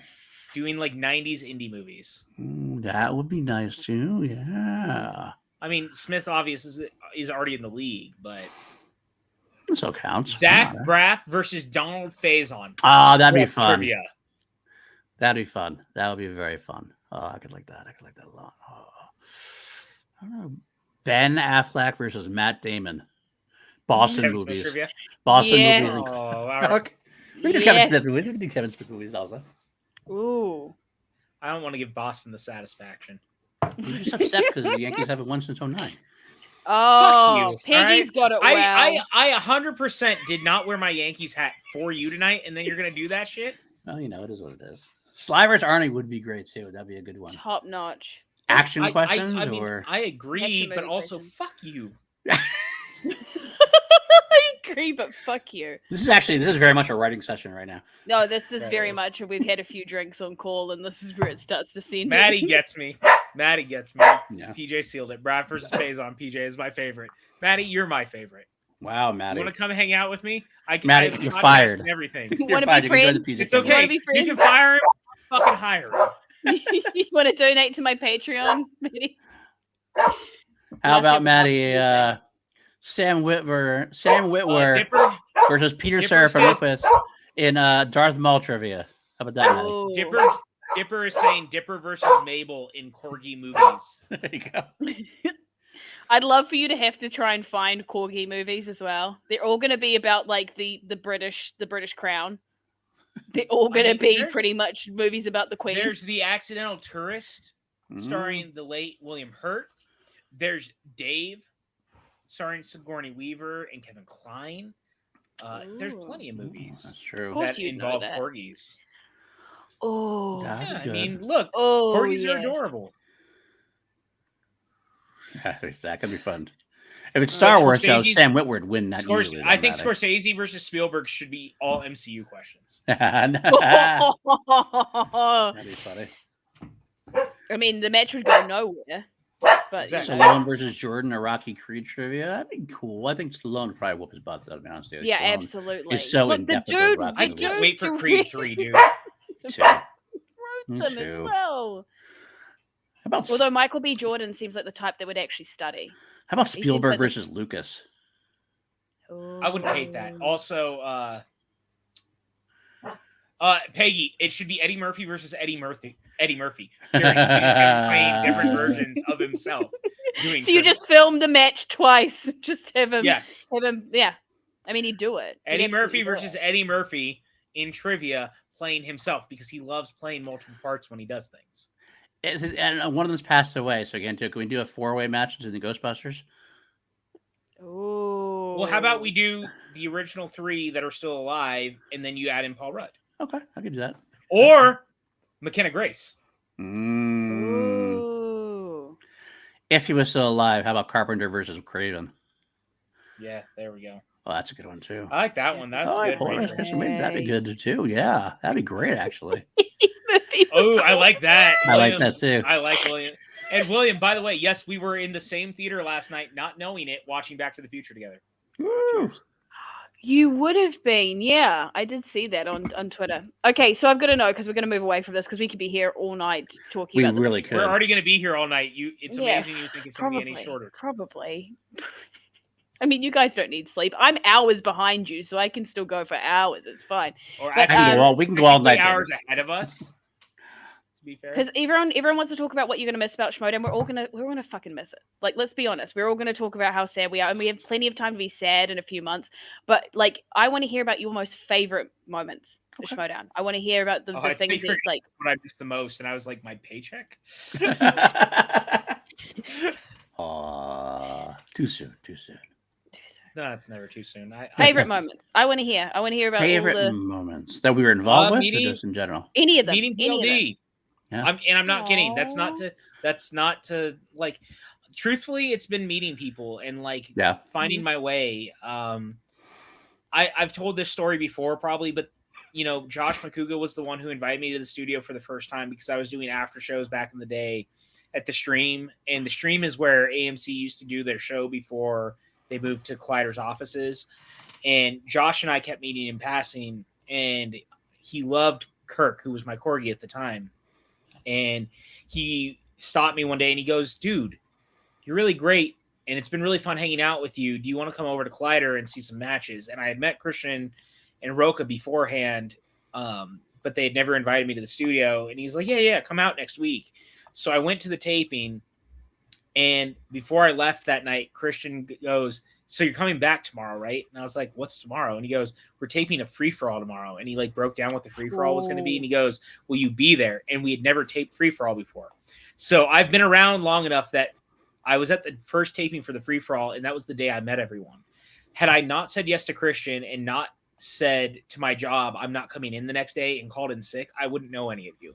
So my favorite moment is Christian saying, "Will you come to the free-for-all?" But then it's the people I met along the way, because ultimately, like, without you guys, I wouldn't still be here. My friendships are the things that matter the most. Mhm. So for Oh, me, Let's be like, honest, none of us could- would have met each other if it wasn't for this show. Like, Mhm. in No, what, right, in what world do exactly. we cross paths? No, right. And so there's plenty of other things I love. Like, I got to go to Chicago, and I've traveled all over the fucking country for the show. And I've been at every live event. I've met many fans at every live event. I've taken pictures and done all sorts of cool shit because of the show. But at the end of the day, the only thing that matters to me is that I still have my friendships with you guys. So Yeah. I guess my favorite moment is Christian inviting me for the free-for-all, because if I don't go to the free-for-all, I don't know if I meet any of you. That's like my very honest answer. My second is staying up for like 36 hours straight to make sure everyone was checked into their hotels at the first New York Live event, and then going to I'm bed. sorry, for what? Have I never told you this story? I guess I get to tell it live on air. Here we go. Let's do this. For the longest time, when we started to tour the show, I was the one booking the hotels because, spoiler alert, I worked for Marriott at the time. They can't fire me now, but I was using my Marriott discount for everyone to get discounts on the hotels. So Good. I was booking the hotel rooms everywhere we went, and then before people would show up, I would go check in, get the room situated, and then leave. What happened in New York was that one of the hotels was under construction and canceled all of our rooms. And so everyone was on red-eye flights from California to New York. I had been drunk all night, and the rooms got canceled. So I started scrambling while I was in Brooklyn, booking new rooms and going across New York in cabs and lots of different like taking cabs and subways. Correct, Rachel. And Rachel has benefited from that. But I literally was calling Ellis at like 6 a.m. and he had gotten in before everyone else. And he's like, yeah, I'll meet you. And we went and checked into all these rooms at like 6 a.m. in New York. And I had been up for hours. I was like on 36 hours of not sleeping. And I got everyone checked in. And Knapsack has said he's always liked me. But it was that trip that he realized he was like, you're way too good of a dude to be here doing this stuff. Why would you do that? And he realized he was like, you're the kind of person who like fucking puts themselves on the line for everyone he cares about. And I checked everyone into their rooms, got back to my hotel in Lower Manhattan. Yep. Rachel was there. She was literally, I like walked into the room at 9 a.m. and woke up at 11 to go have lunch with Christian after he had landed. Wow. And then we did. And that's one of your favorite moments? Yeah, because I get that. It also means that like it was the moment I realized how much I cared about the fucking show, and like it made that people came around, and we had never been to New York, and like we took the show to New York, and there's no place in the world that I'd rather be most of the time than New York. So it was just like a weird, special moment that meant a lot to me, and I'll never forget it. Yeah, because then I met PLD that night. Yeah, that's right. That was the big reason why, right there. Here we go. I'm similar. I mean, it's more like the Schmoedown was more about the people we met and hung out with and got to hang with. That's so the Schmoedown was really the friends we made along the way. It really was, and that's a joke. That's a meme, but it's absolutely true. Like I remember one of my favorite memories was that it was Rachel. How long ago was it that was when I jumped the shark with the show? Let's be real. That was the year I took over as head writer. Live spectacular in LA, the year that Smets won and Bateman won the titles, and Action Army was there like in full force. We had the cool expo beforehand, and that was like the biggest live, because like I had been to a couple of live events before, but live events were always kind of like the crew and 4 competitors, two competitors, whatever, because there was only the people who came for their matches, like 2 matches or whatever it was. Live and spectacular, everyone was there, and it was like so overwhelming in the best way possible. Like, everywhere I turned was someone I either hadn't only met digital, but I still love them to death. And I got to meet people I hadn't got to meet at all. And it was just the highest of the highs. And that was even before I started working for this one. After I started working, going to tapings and stuff, it was like another level I remember talking to Ben and Drew when I got the call to be involved. And they told me, like, because I worked for them for about a year or 2 before I jumped to the Schmoedown. And Ben and Drew both kind of said, you know what, take a pause. Don't say yes right away. I want you to think about it, because you're a big fan of the show. Mm-hmm. And once you get behind the scenes to see how the sausage is made, it might change your outlook on it. It might change your outlook on the show, and it'll change everything. And I don't know if you want to lose that. I don't know if you want to lose that. Yes, please do that. Like the video. But I thought about it. I love the show so much. I want to see how the sausage is made. And it did change everything, but it wasn't anything bad about it. I got to do more. I got to know more. Mm-hmm. Like some of my best things this year was when Christian called me so excited to tell me about the Action reunion that was going to take place. Like he told me, like, this is what I'm going to happen. And funny enough, it was almost exactly like the fan fiction I had written for the Action Army a long time ago, almost to a T. The only difference was it was a live event. And I think I was going to have it happen at a live event, have the music play and him just walking like that. Mm-hmm. But Christian started calling about that kind of stuff. And I was like, this is great. This is awesome. That's just great. Yes. Yes. I mean, look, Eric, we're sharing secrets. No, we're sharing secrets now. True. We've all sacrificed humans in the name of the Schmoedown. Let's be real. It's okay. Oh my God. What had to happen? This is probably one of my favorite moments as well. I know I've told this story. I have to pee. I'll be right back. I'll still hear you. TJ's also heard this story anyway. If you've heard the story, I'm sorry to bore you with the story again, but it is one of my favorite moments. So we get there at Eric's house, and Eric had this great party with a lot of the reactors were there. A bunch of the directors who aren't even around anymore, some of the newer ones. CCA was there. We watched the match. It was no Maddie, not on Drew boning I'm just reading Maddie's comments. I only wrote up to the match. I didn't write the match itself where Drew banged the table. And yes, there is. It is actually on his channel. We should actually watch it. Okay, Yes. well, I need to find that. On his channel, you can look at the whole thing. Schmoedown was the human sacrifices we committed along the way. And we watched the family match. And after the family lost the match, Drew announced his retirement from the Schmoedown. Now, Drew hadn't told me this was going to happen. I had no idea it was going to happen. I had drank a whole bottle of Jameson at that point. Oh, I was fucking pissed, and I was so upset. And I was like, "This is not going to hold." I got mad. Oh, I got mad. I'm like, I'm fucking calling Drew now. He's not retiring. I don't give a fuck. I called him like 8 times. I had the cell phone 8 times. He didn't answer first. I started calling Ben. I started calling Roxy. And finally, Drew got back to me, and he talked about it. He's like, yeah. And he played off. He didn't even tell me that. He's kind of like, hey, man, what are you going to say? He's like, well, maybe someday, man. And he started going out. And he told me later on, actually, I should find a few too. Ben and Drew told the story from his angle. And Drew said it was his favorite story. Like, he was so happy I called. He like laughed his ass off about it. And Ben was laughing his ass off about it the whole time. I actually had people the fact that they laughed at your expense is just so rude. It's fine. C2, I hid my phone because I think when I tried to call Roxy, that's what C2 goes, no, you got to stop. You texted me. I did. I'm like, what the hell you is going texted on? me. You were just so enraged. Everyone will not stand. No, he texted me and he goes, did you know? And I totally had forgotten it happened because I remembered watching it happen, not believing it because I was in studio. And he goes, did you know? Why didn't you tell me? And I went, dude, I thought it was a work. I'm going to be honest with you. I thought it was a work. Hey, you know what, though? Also, we don't give away Schmoedown secrets around here.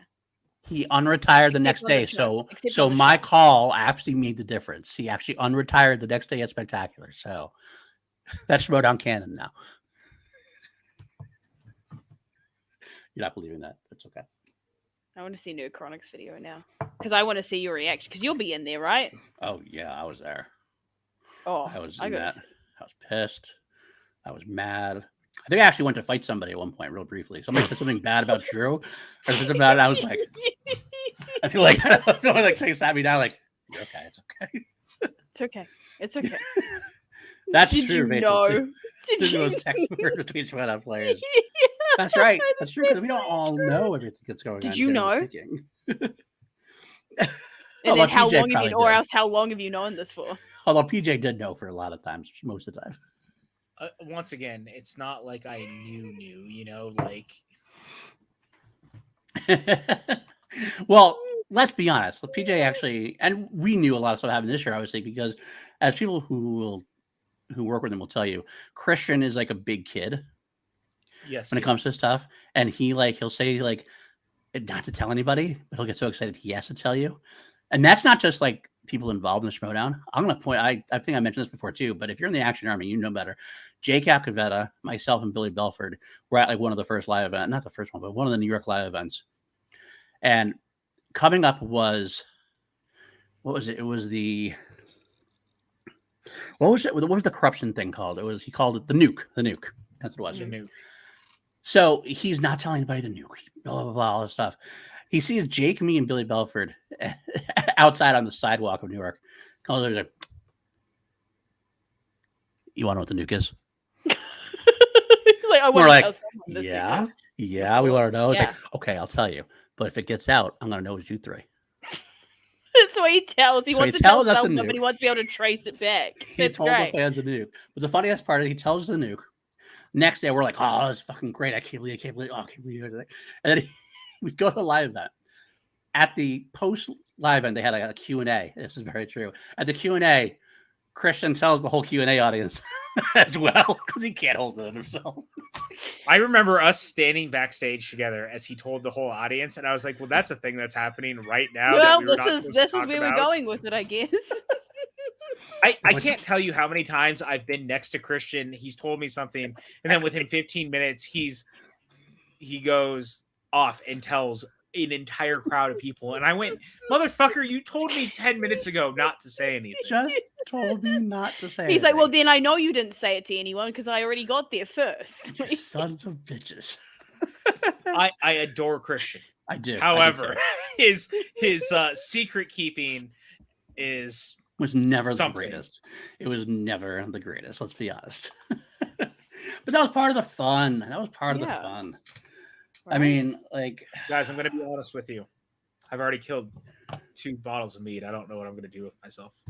I've definitely you were finished this gonna whole keep bottle of hanging Jack. out. That's a, Oh, I know that. My other one at some point, but I think I might I take mean, an edible now. Oh my. I mean, speaking of which, we have been going for 2.5 hours, so I do think we should wrap this up because I feel like it's only going to. We can. All right, continue Jess, this rapid anyway. fire some questions. rapid fire and some then wrap questions. this Yeah, up. rapid fire. Okay. Favorite storyline and least favorite storyline. Ooh. Favorite storyline is the nuke and what came of all of the corruption angle of it. Do you have a least favorite, PLD? My favorite is probably Civil War between Ben and Drew, obviously for personal Yeah. reasons. Oh, that one's Although, so good, too. although the Schmoedown thing was kind of fun for a bit, even though it kind of petered out because of the pandemic and everything else. That was unfortunate, but so it's probably That might be my least favorite, to be honest. because of how it petered out. It had some great moments, like Drew when he was acting all crazy was fucking gold. We had the whole dude, him going to Ben's house is my favorite still. Why are everybody wearing a mask? The best. Right. Guy and Ben, so good. The guy's a great actor. So good. But anyway, go ahead. Oh, hold on. Where's my? Have you ever written a question for a match that you haven't actually watched, like the movie of, and you've just read the Wikipedia? Yes. Absolutely. I'm sorry, we can't see every movie. We can't see it. Least favorite category to write for? Dance movies. Dance movies. Because you actually have to watch them. We actually try to watch something. There's not as many as you might think. Yeah. And I try to make them like Categories that easier. you would have so loved like, to have that we never got. Steve Martin. Steve Martin was definitely the big one there. I would have loved more franchises ones, like I said, the Halloween ones. Yeah. Things Halloween like is my big Mission one. Impossible. I'm always gonna be mad we didn't. Was this a thing? Oh yeah, the fake storyline though. Here's the thing, not to be like mean or anything, but Christian doesn't love storylines he didn't come up with, and that includes the Roca is Guy's dad or things of that nature. The Gold Leader and the Gold Leader feud is one of my favorite love things. that. I'm sorry, I but did too, Harper but versus Gold it was Leader great organic. was one of my favorite, and also Thank you. just the fact that you'd I've sit had a there lot of and alcohol. after I could not remember Harper's last name, so thank you.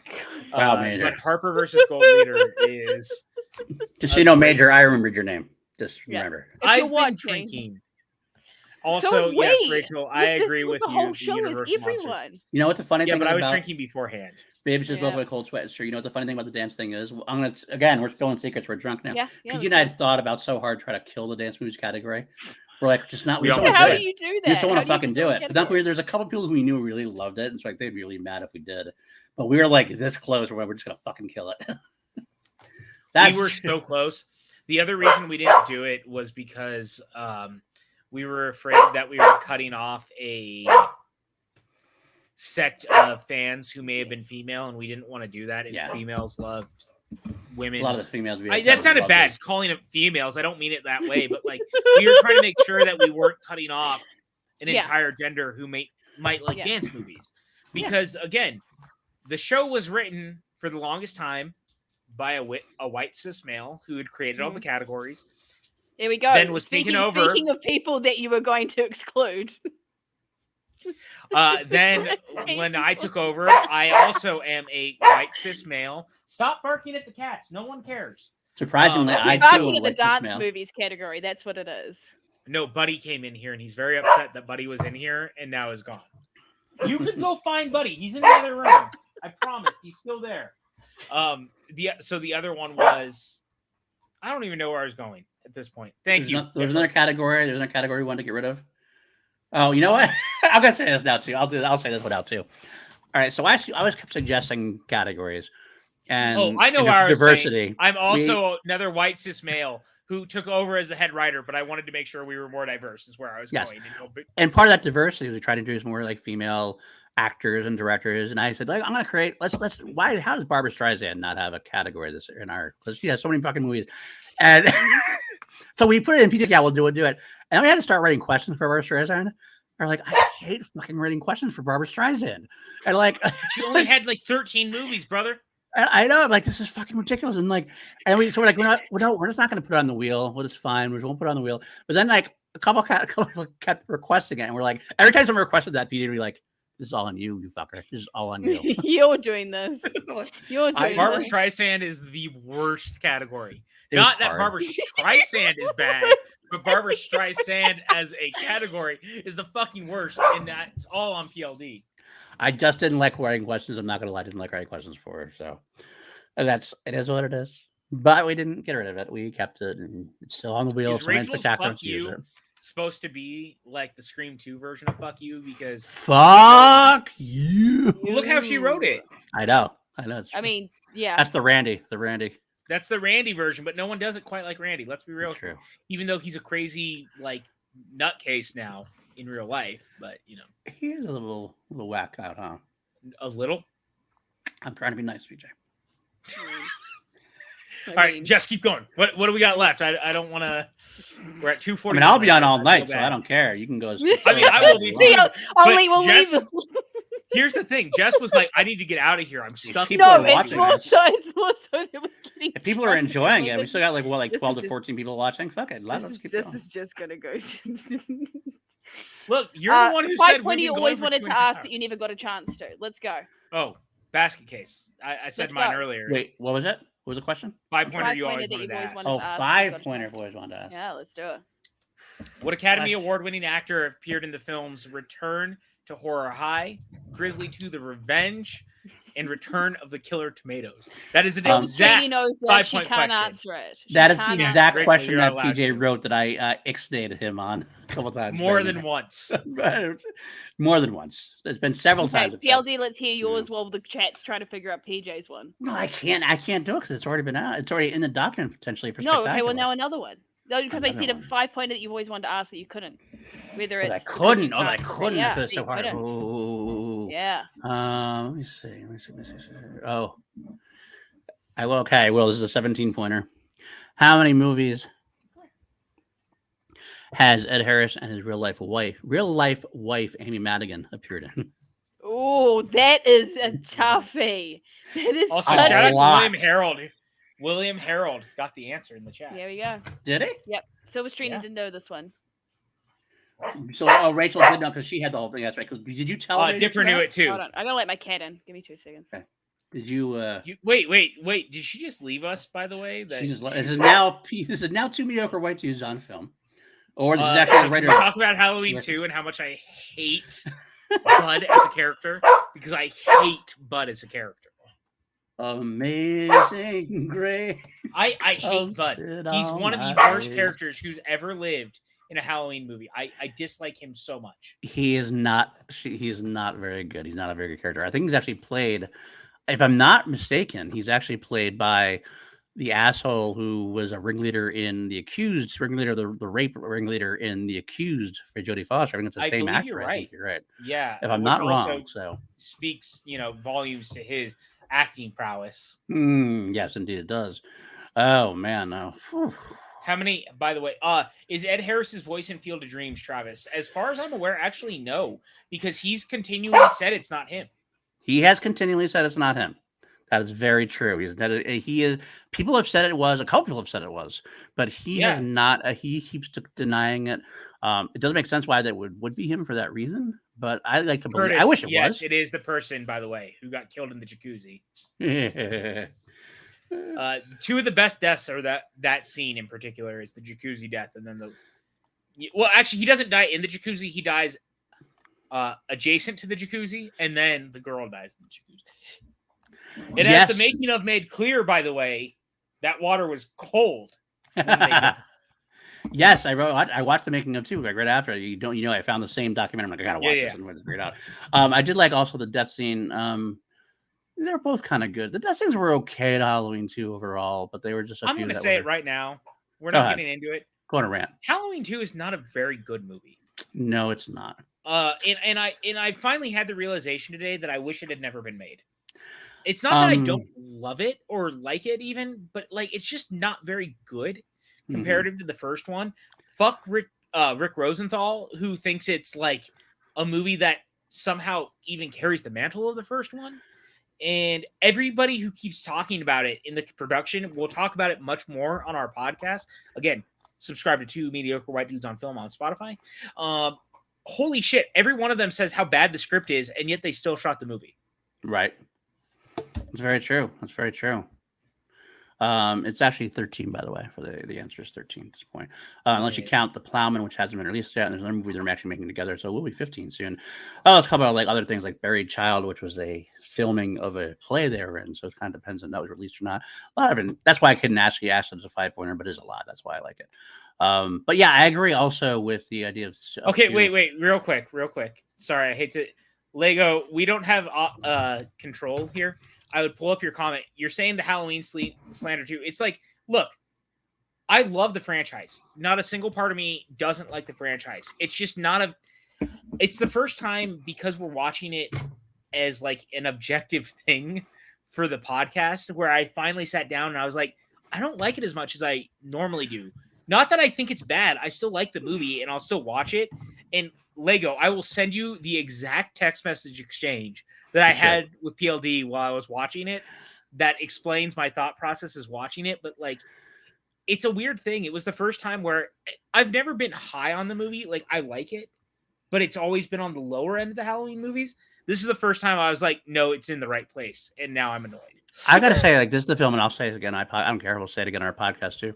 But it was a movie that every time I go a long time not watching it, I feel like it gets better in my mind. Like, I feel like it's better than it is. And I go and watch it and going really wanting to like it. And I always feel disappointed by the end going, this is just really not a lot good. My favorite is Travis just said, just go straight to Season of the Witch. We can't because our whole podcast is about continuing on like a franchise. And so we have to talk about it. Peggy said, PJ, pick one of your movie's shelving units. Pick the 5th row from the top or bottom, pull out the 10th title on that shelf and give a quick review. That's a lot of directions for a drunk PJ, but I'll give him a shot. While you're waiting, Curtis Clam Sauce says, is it better than Rob Zombie's Halloween 2, though? I would say actually no.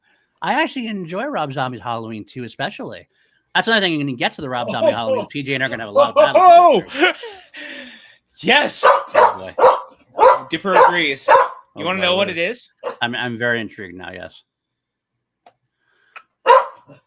Oh, you can't get it. Here's one problem in the scenario. I have one problem in the scenario. There is no fucking way in hell that PJ Campbell can give a quick review on Dr. Sleep. Dr. Sleep is a masterpiece. This is legitimately, by the way, I was talking about this, unfortunately, to my parents who had to deal with me while I took them out to the movies the other day. And I took them to dinner beforehand. Dr. Sleep is one of my favorite movies of the last decade. It's also one of the greatest legacy sequels of all time. Meg Flanagan, who we actually stand and we worship at the altar of, is one of the greatest filmmakers working right now. Dr. Sleep is a movie that has no business being nearly as good as it is. We pick up almost 40 years after the date of the end of The Shining, and we are with now Ewan McGregor as the older version of Danny Torrance, who has seen some shit post The Shining. Rebecca Ferguson, she's running a cult of crazy people who want to steal people's shine. We don't like people who steal their shine, but she is now after a young girl named Abra. What a great name, by the way, Abra. What a name for a young girl who has got magical powers, who is also in the book, by the way, related to Danny, may be his biological niece of some sort. But this is a movie that is far and away better than any version of a sequel to The Shining that you ever could have imagined. Not only that, it is a movie that is better than The Shining. It is a movie that makes The Shining better in hindsight. It is a movie that makes The Shining film that is a fine film, but a bad adaptation, a better adaptation, and a better film. This is a movie that I continue to watch day in and day out. I literally fell asleep watching this movie the other day. The director's cut in particular is a great film. It's a masterpiece. Again, 3 hours goes by no faster than you could have imagined. Rebecca Ferguson is awesome as Rose the Hat, one of the great Stephen King villains, one of the all-time great film villains. I don't mean that as hyperbole. She very much is. This is a film that takes the third act of The Shining's book, turns it on its head, and makes it a Dr. Sleep third act, turning it on its head. God damn, is this a great film. Ewan McGregor gives the most soulful fucking performance as Danny Torrance that you could ever have asked for. This is a movie that continues to stand the test of time, even just a few years later, and it will go down, I guarantee you, as one of the greatest horror films of all time. That is no hyperbole. Once again, the Doctor Sleep the Doctor Sleep film that is a sequel to Stanley Kubrick's The Shining will go down as one of the greatest horror films of all time. Lest we forget that Stanley Kubrick's Shining is not necessarily a movie that came out to strong reviews and big box office and beloved as many people see it now. No. We have to remember that was a movie that was not as beloved when it came out, especially by the man himself, Stephen King, who hated the film. So much so he wrote his own miniseries later on. This is a great film. This is a movie that, was it 2 years ago on our channel, we did a watch along for on my birthday because I love it so much. And Mike Flanagan not only tweeted at me later wishing me a happy birthday, but also said, good luck on your birthday stuff, man. It's great. And thank you for championing the film. I adore this movie. I adore the movie. I love this movie. Mike Flanagan is a legend already to me. Mike Flanagan and I think Mike Flanagan tested this out. He did his own version of The Shining, sort of. Lego. I was about to say that. Like, Haunting of Hill House is actually a good version of The Shining. Is actually a great version of The Shining from Mike Flanagan, by the way. Version of The Shining. But Mike Flanagan had the most amazingly difficult task, filming a sequel to The Shining, which was a beloved movie from Stanley Kubrick, a beloved book by Stephen King, and they're completely different stories almost. I mean, the same general outline and bare bones, but the totally different vibes. And he managed to make a sequel to both the movie and the book in one package. And like you said, he uses the original Shining ending to package it up with the ending of Dr. Sleep, and does it so skillfully, so charismatically, so amazingly well that it just feels like it's done. It is amazing how well Flanagan understands Stephen King, understands that franchise, understands that universe, and the performances. Ewan McGregor is fucking amazing. Rebecca Ferguson, I'm in love with you, and she is like, I want to see makes two of us. I want to see I would love to see a True Knot spinoff. Like a series of True Knot. I think about that a lot, actually. Like, I would work so well. It works so Kylie well. Kylie Curran, who like makes her debut in this, is incredible. Of course, Zach McClamen, who is an actor who I have loved forever. He always pops into shit. He's so great. Jacob Tremblay in his small cameo, terrifying. Carl Lumbly taking over Dick Holloway's role, incredible. Cliff Curtis, incredible. Bruce Greenwood, incredible. Henry Thomas taking over the role of Jack Torrance, incredible. And of course, Carl Strucken of Twin Peaks fame taking on the role of Grandpa Flick is amazing. I adore Dr. Sleep. I kid you not. I'm not kidding when I say Dr. Sleep actually is in my 150 movies to see before you die. Oh, absolutely. That's how much I love this fucking movie. This is my favorite movie of the very decade. few films. Yeah.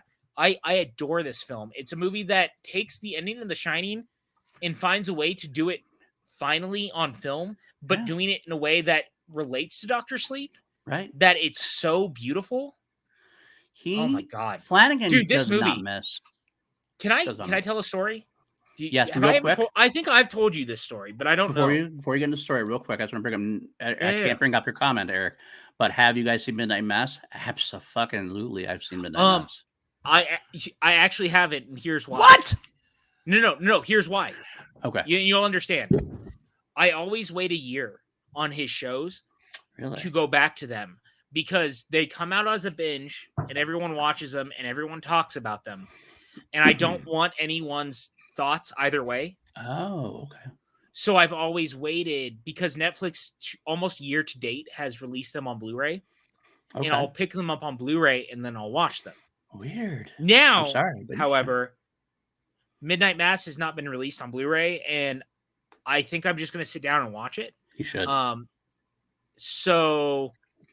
Tim Sim, what did you miss over the last 3 hours? 3 hours? Lots. A lot of background stuff. Missed. A lot behind the scenes stuff. Right now, Jess had to leave for a couple minutes, and we're just talking Dr. Sleep. Thanks, Peggy.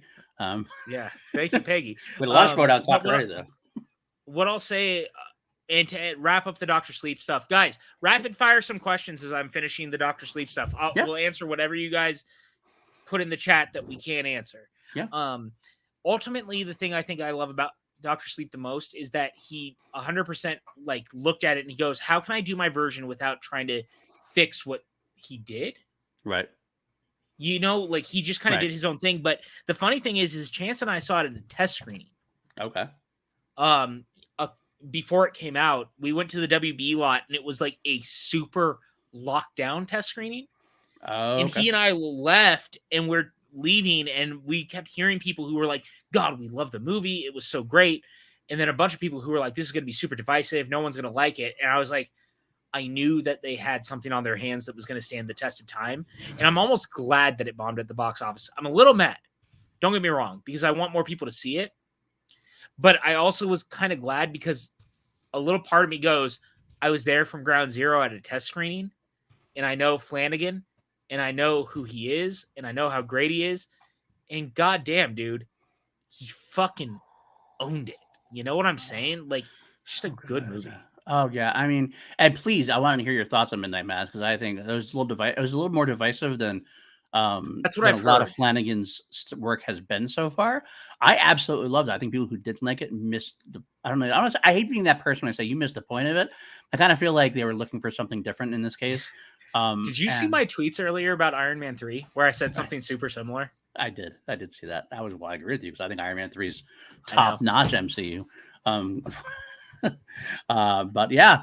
So yeah, I'd say do it again. I want to see. I can't wait for House of Usher. I can't wait for anything. I want to see Mike Flanagan do a film. Also, you know what the best part about House of Usher is? What? Who's the lead? Mark Hamill's in there.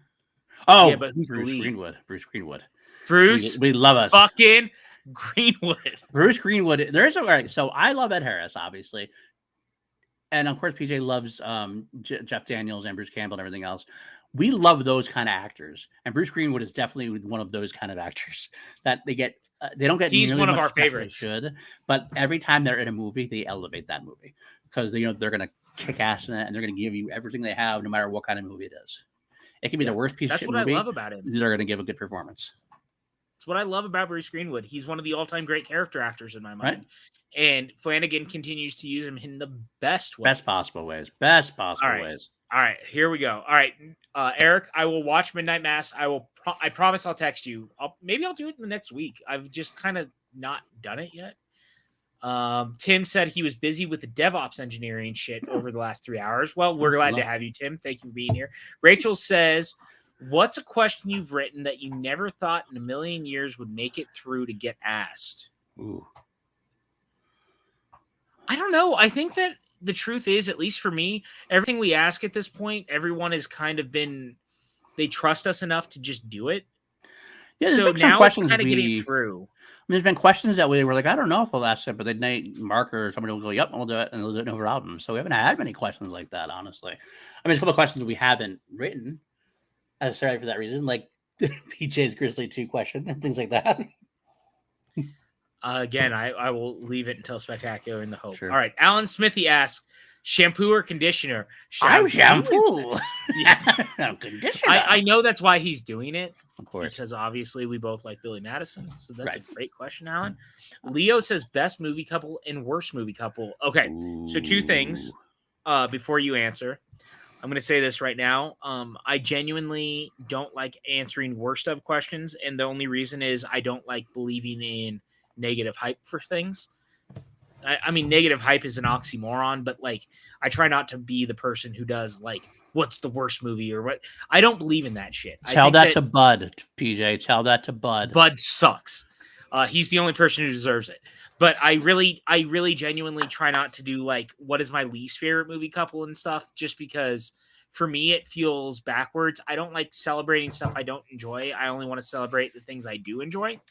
So I'm going to take a back seat on the worst movie couple. I actually agree with PJ. I don't know. I don't even know what a worst couple would be unless I couldn't even think of one because I don't try not to think that way. I tend to forget about things like that once they're out of my mind. Best couple, though. Yeah, I was going to say, go ahead. You start, actually. I don't know. No, it's fine. If you got one in mind, because I'm kind of thinking of mine still, to be honest with you. Okay, so actually, I'll say this. I don't know if it's the best, but it is one that continues to stand out to me and has since 95.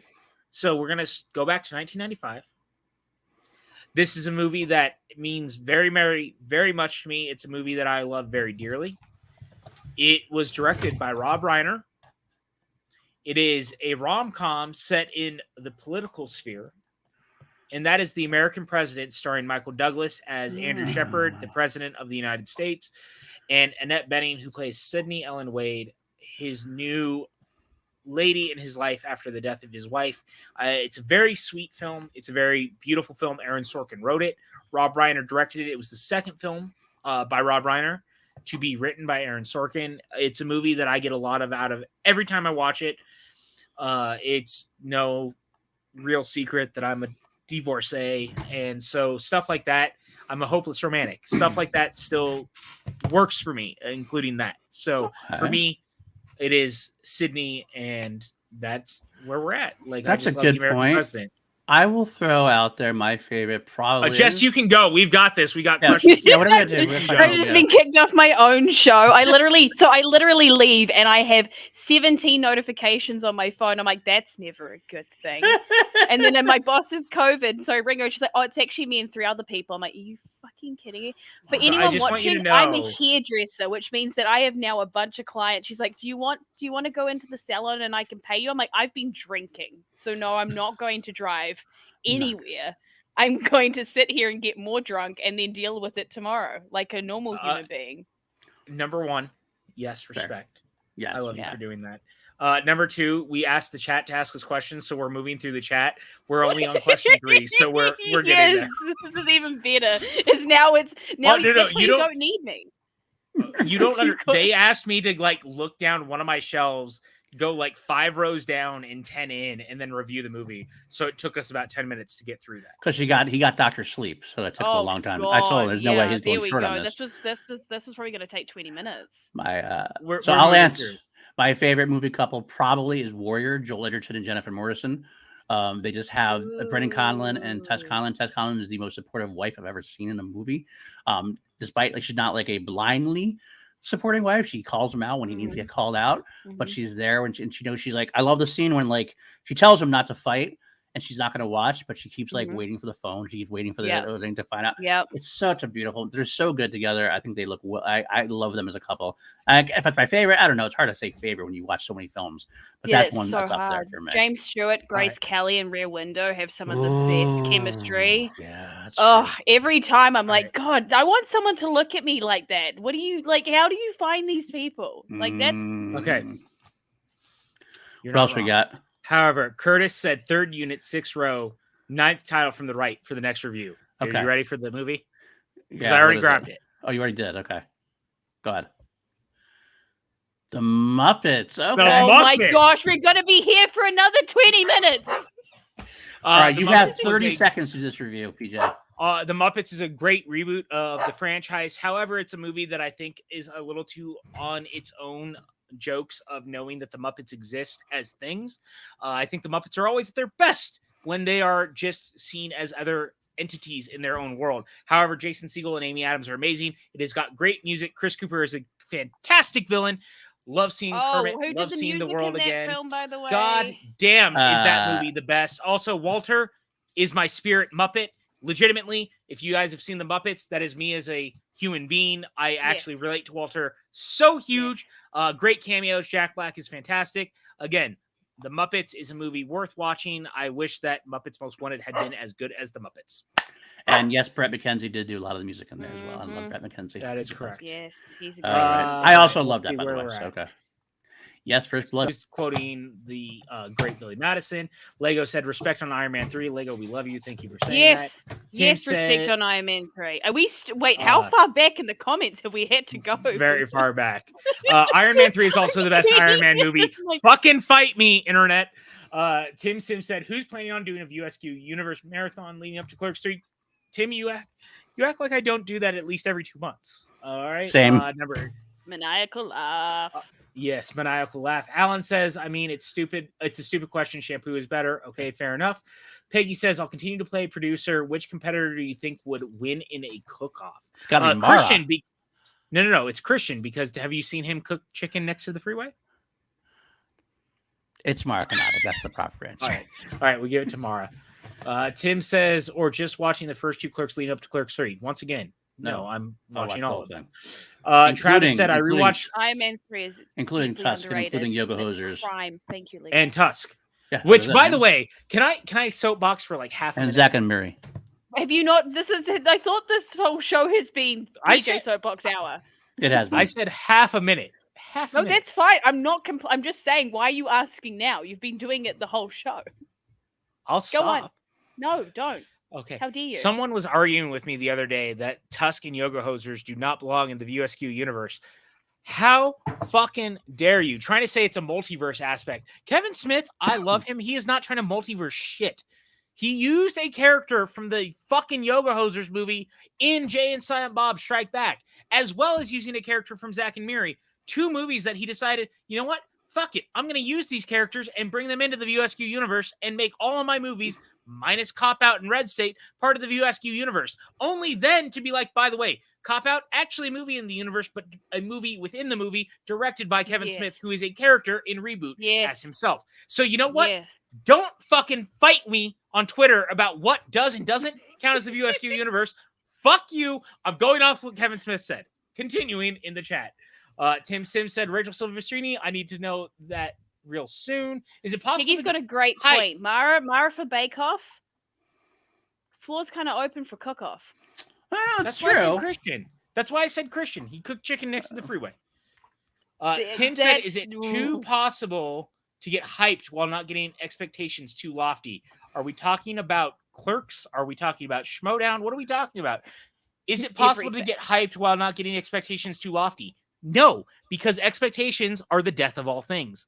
Don't get your hopes up for shit, and But just he's enjoy them asking. for He's what they are. asking. Can you get hyped without getting expectations too lofty? You can. No, You can get hyped. You can get hyped up. I can get hyped up for Clerks 3 without trying to get my expectations up. okay. I can say understand no. the idea. I understand the idea is like I'm hyped to watch Clerks 3, but I'm not going to get my expectations up for anything more than I'm going to let the movie be what it is and enjoy it. I think it's possible. It's hard. It's difficult, but it can happen. There you go. So Rachel, Delcamon. Oh wait, Delcamon. Rachel said I never believed Callan, Adams, and Hemsworth and Portman. So she's talking about the. movie couple relationship. into Love and Chemistry, Thunder. yeah. I did believe in Love and Thunder. That's true. So Delcamon said PLD. 2 questions. Name one thing about Jake you know the Jake, and one thing that would be surprised to know about PJ. So Wait. you need to say one thing that people would not know about Jake that they'd be surprised about, No. and one thing apparently about me. One thing I that they'd be love about Jake, I guess, and that's Jake from State Farm, right? That's what we're talking about. No, Jake no, no, from no. State Farm. No, not a thing that you love. A So it thing says. about Jake. Read the thing. PLD, 2 questions, name one thing, and then the next thing is love about Jake. That's what he clarified. Love about Jake. So he wants something that he loves. I'm literally about Jake. scrolling down as we go. I know. Sorry, That's why if you didn't say I'm that. clarifying. It's Jake from State Farm. I love that he wears khakis. No, what I love about Jake Acavetta, who I know is what you're looking for. You're digging for something I love about Jake Acavetta. Well, he's a fucking asshole. I fucking hate that guy. Not that ass. No ass. He's got no ass. That's the No. problem.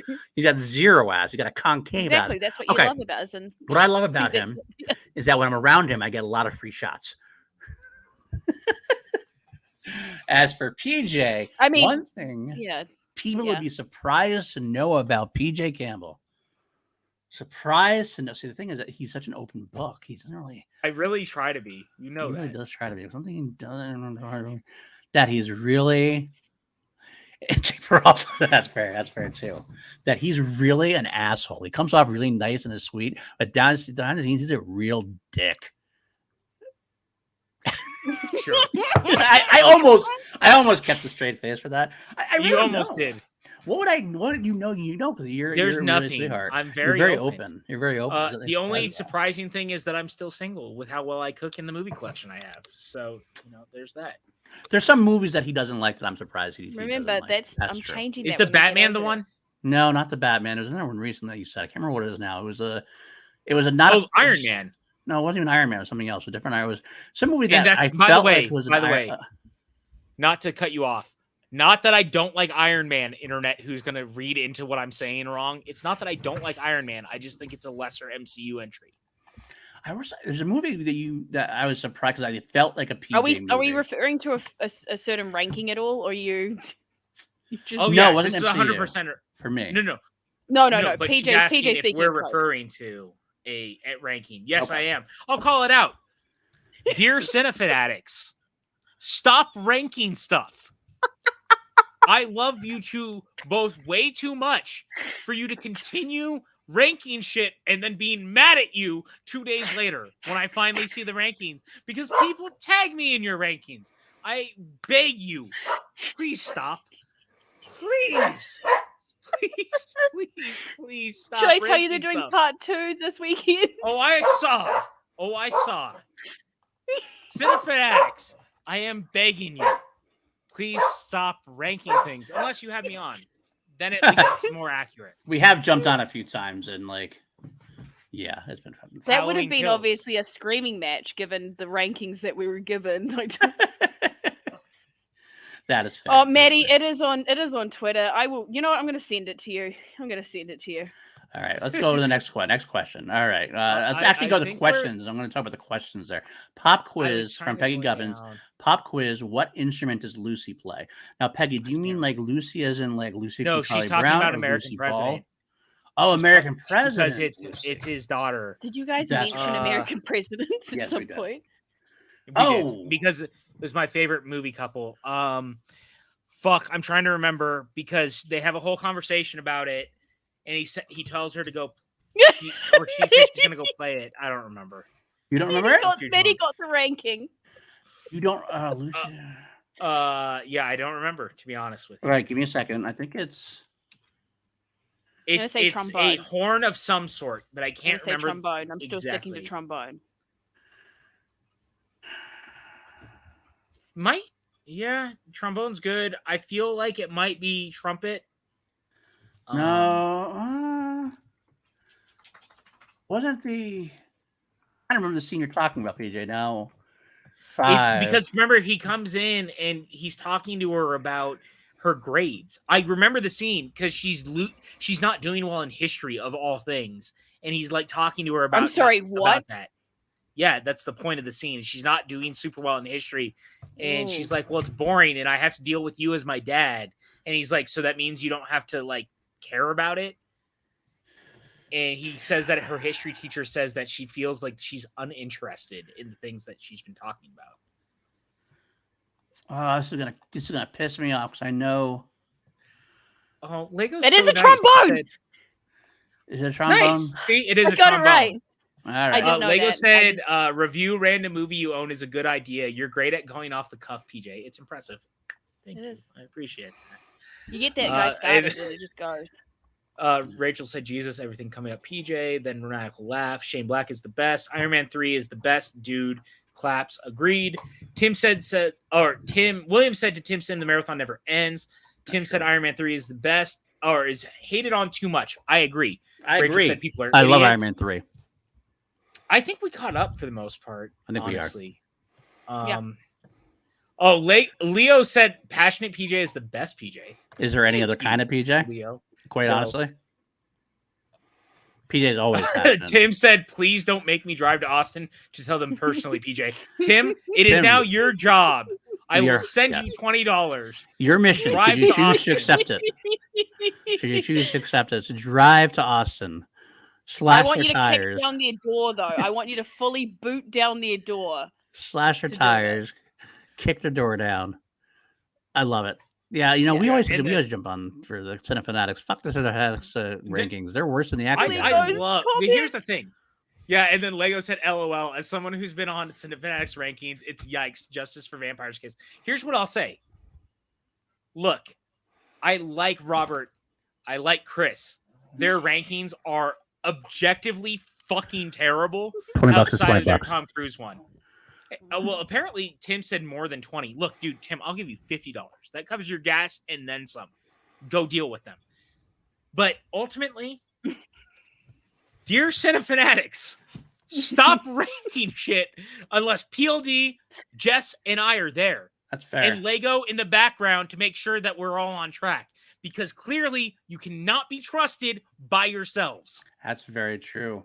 That was one of my favorite experiences when we had to jump on that. We literally The Halloween Kills. forced our way on to the stream. Did you? Were you like, give me the link? Yes. Give me the link. Someone sent us the link because they were like, you won't believe the shit that's being said. So we reached out and we said, let us on, motherfuckers. And we like brought all hell down on the shit. Oh, I bet you would have. I bet you on would Halloween Kills.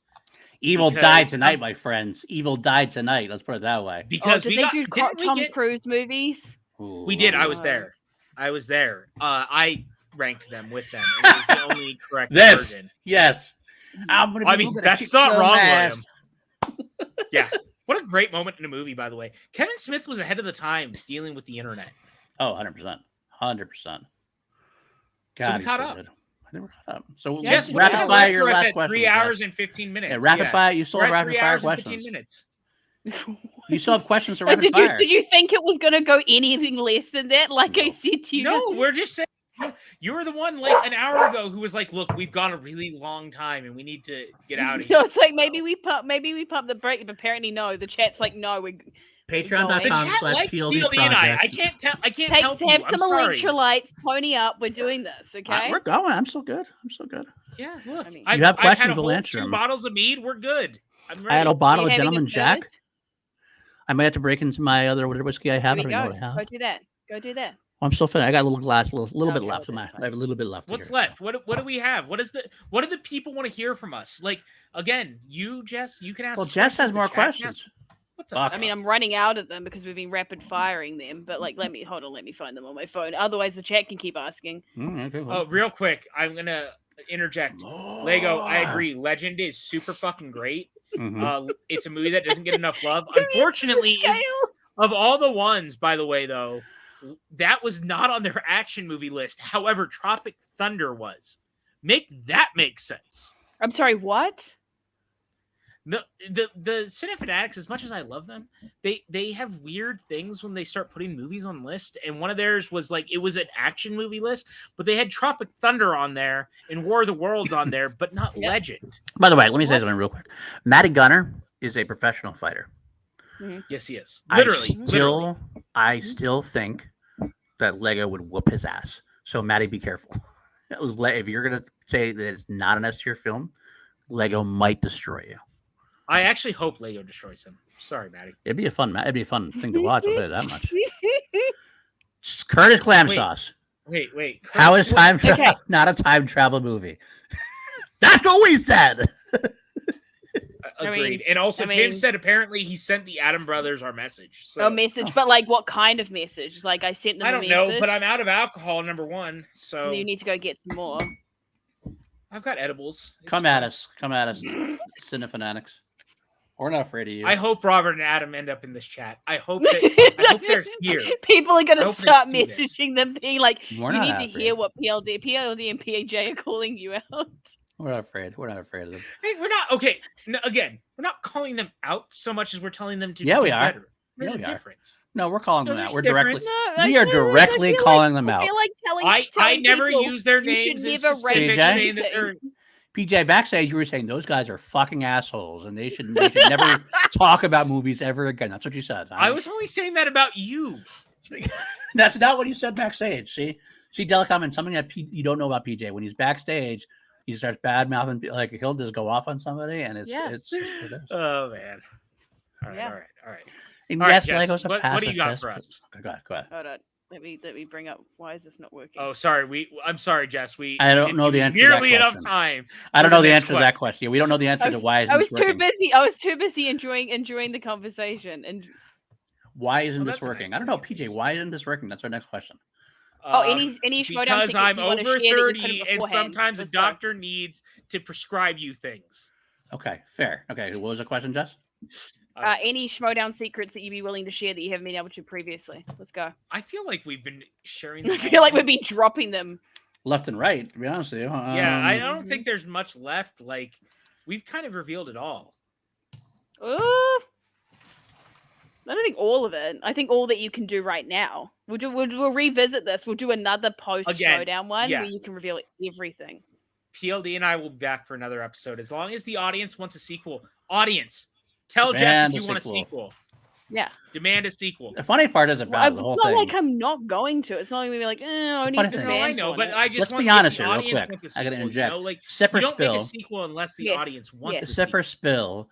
Who of the guests you're gonna get is gonna be most likely to tell stuff at that point after it's all over? It's gonna be us. Ooh. You know It's it's gonna gonna be be Yeah, it's guys. gonna be PG. It's gonna be. It's PLD gonna and I. be you guys. I don't even think I need to have you guys drinking. You guys gonna be like, okay, let's just talk about everything. Let's just Oh. lay it all out. Maddie says he wants a trilogy out of PLD and I. Ooh. 3? Okay, do yeah, that. let's do this. We can do We can do 3. that. All right. And Wow, he wants Andy 2 Fink sequels wants and a 2 prequel. sequels and a prequel. Ooh. Look, I Yep. mean, we could pretend there's a prequel. We could retroactively do a prequel. That's good. Yeah, it's good. Because Ryan, we like to hear that you want the sequel. That's all. Yeah, we're Oh, just am I look. almost We're just telling you 100? guys to tell Jess what we want to help Jess here. What do the fans want so they keep coming back to Jess's channel? And if you have not already, subscribe, Subscribe. comment below, leave all your thoughts. We love all of you. Thank you so much. Dearly. We 6 love all of seasons you in a movie. Dearly. 6 I seasons. can I in mean, a do movie. 6 Ryan, seasons look, in a I'll movie. fucking do 6 seasons of a movie if you ask. Yeah, right? I like the reference. I love the reference. Good for you. Community's good. All right, go Where's my ahead, Jess. What community else we movie? got? Let me just Oh my gosh. What? I've got too many notifications on my phone.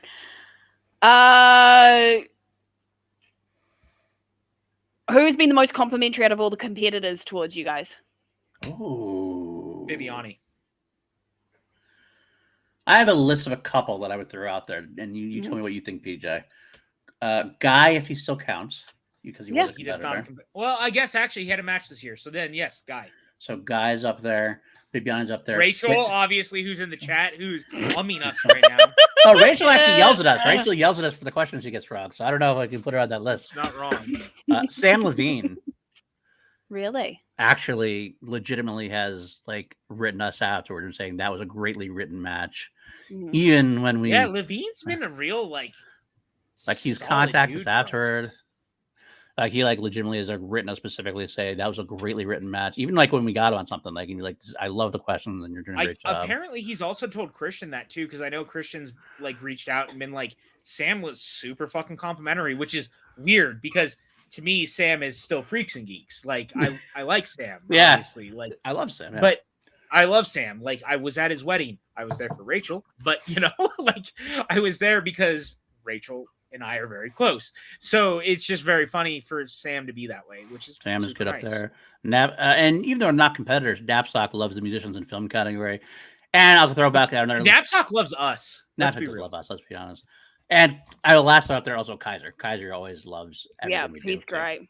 Yeah. So, He's supportive of I'll- everyone and everything all the time.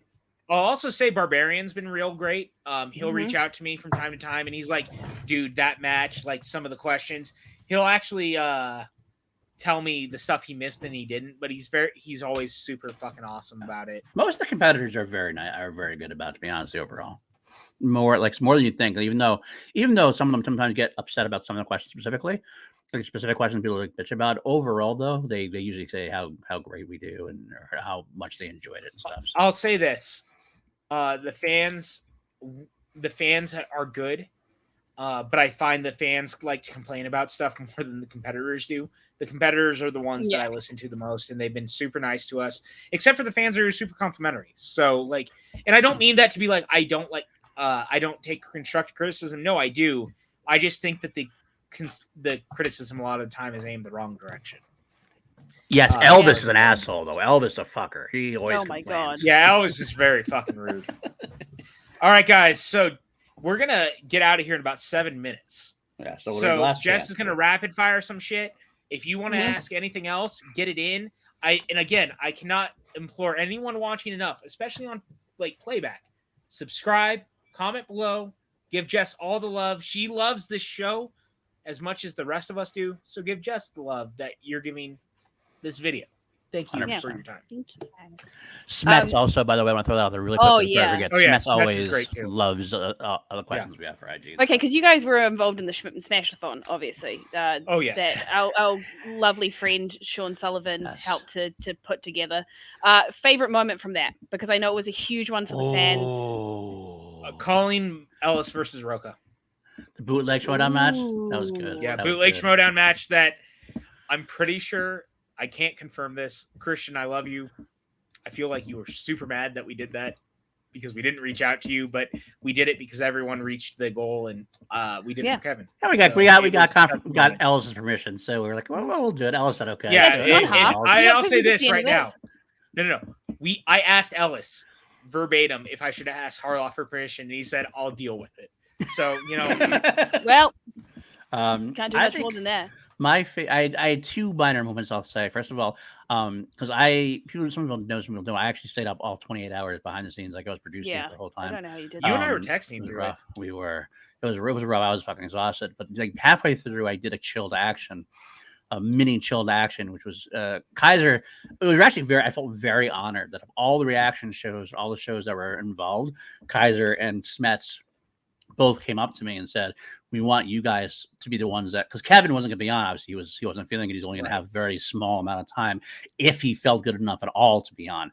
And Kaiser's like, Smets might be able to give you 20 minutes or 10 minutes or something. We're like, if he comes on at all, we're excited. Yeah. But he specifically said, I want to be on Chilled Action with you guys. Because they used to tell me all the time how much they loved our interview show on Chilled Action. Yeah. And Danny couldn't make it for some reason that day. I forgot what happened. So it ended up being me and Kelsey running it. And then funny thing is Roxy came on because it was the only time Roxy come on, and she ended up taking over a lot of the things. I was like, I don't care, because Roxy's a better interviewer than I am. Roxy's a much better. She's a professional interviewer. She does interview much better than I can do anyway. So I was tired. But having Kev on and being honored that he wanted to be on my show was brilliant. And then the other part was the very end of the thing. A lot of people kind of came on and said the last thing. And it was me, Sully, and Kristen, who had done so much work for behind the scenes, got to come on in the end. And it was just kind of like that. It's over. It's cathartic, but it was like such a great, we had raised like thousands and thousands of dollars. The action guys specifically raised like I remember behind the scenes, like the action guys like doubled everything that had been done so far just by doing stuff. Wow. So you pushed Ben and I going like more and more. It was those guys. It was us doing the match, because remember we said you have to raise X money to do that, and it was the unwind, because it was Chill to Action, the action guys, and then Chill to it was not Chill to Action, it was the unwind, because it was when I was doing unwind back on PJCN, then them, and then you guys, and we raised a ton of money between 3 hours early on that morning. Yeah, it was, and I'll never forget that. It was thousands. I had Andraco, 20,000. We had Inman, we had Miss Movie, we had a bunch of people. I feel like during that. Yeah. You had the most people on. You had the most Yeah. people on. That was the thing. That was the great part about it. That was wild. All right, Jess, 3 minutes. What's up? I mean, any other moments from the special one, because it was kind of my last thing to sort of wrap up. Oh, that was it. Okay. Yeah. Actually, at the end of any parting words now that we're doing this, because the Schmoedown's about to end. Any parting words about the Schmoedown, or for the Schmoedown, for the fans? Oh, real quick, I do want to shout out one person for the Smash-a-thon too. Obviously, outside of Sean and PLD for organizing everything. Eric fucking throwing that promo together for the match, and it was such a great real Schmoedown promo because it was Roca Ellis. Yeah, and it was that was not planned. No, that's what I mean. He did it within a couple of hours. He did it so quickly, and we threw the match together, and it was great. Dan, are we still here? Yes, we're about to get off this here. Don't tell us what we're I just want to say, PLD and I have talked about it. We're going to do something on my channel once this is all said and done, and we'll come back here as well. We're going to do our own kind of goodbye to the show once it's over. But I really mean this to everyone watching, to everyone who is donated to the Schmoedown, to anyone who donated to the Smash-a-thon, who has donated to any channel, whether it's a patron, to Call to Action, to PJCN, to any of the reactors out there, to the Schmoedown itself. Thank you guys. Without you guys, the show didn't exist. At the end of the day, you guys helped keep us on the air for 9 years. It was your fucking passion. It was everything that you guys were doing was the reason we're still here. It was the reason that day in and day out, I took this so seriously, that PLD took this so seriously, that the competitors took this so seriously. Without you guys, this show didn't exist. It didn't fucking matter. You took a silly trivia show through the lens of wrestling, and you made us all feel like it actually mattered. I can't tell you how many days I woke up not knowing what to do with myself and going, but the fans want the show. And so we fucking wrote our hearts out for the next match or the next matches or the next whatever.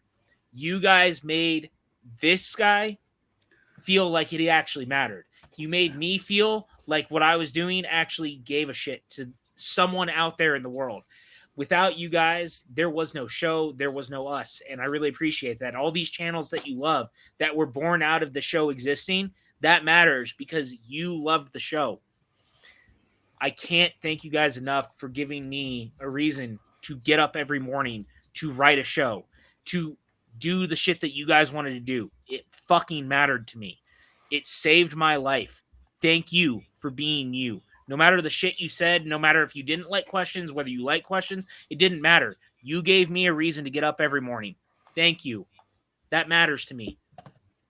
Thank you. I wish I could really. I mean, he's very heartfelt. I wish I had nothing. I can't even get to that heartfelt. Sorry. But that's all right. No, I echo all those things that you say. I mean, quite frankly, this is a very important part of my life as well, because I've been around since the beginning.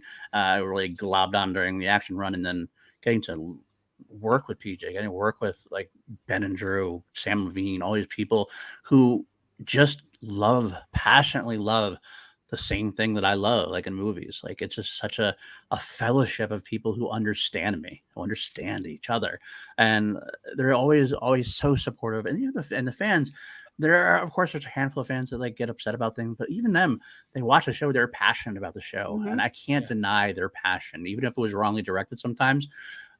But they made me feel important too. I mean, like the whole time I got this. I remember I was going to shout somebody out like back in the day. It was part of more action stuff, but when AJ Lancaster wrote like this thread about me, it was like a honor PLD thread or something like that, and people started like writing on it. I was like, I like liked enough to get a fucking honor PLD thread. I'm like, and I was like tearing up galore. It made me feel like so. I don't do anything. I'm just me being like passionate about things. You did that to me last week. It's just.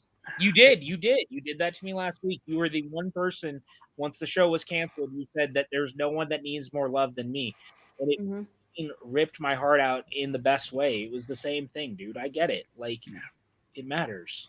It does. It's not about being like, and it's not about being like, I don't know. It's not, we don't need praise. We don't need praise, but it's like the validation that like, that we mattered.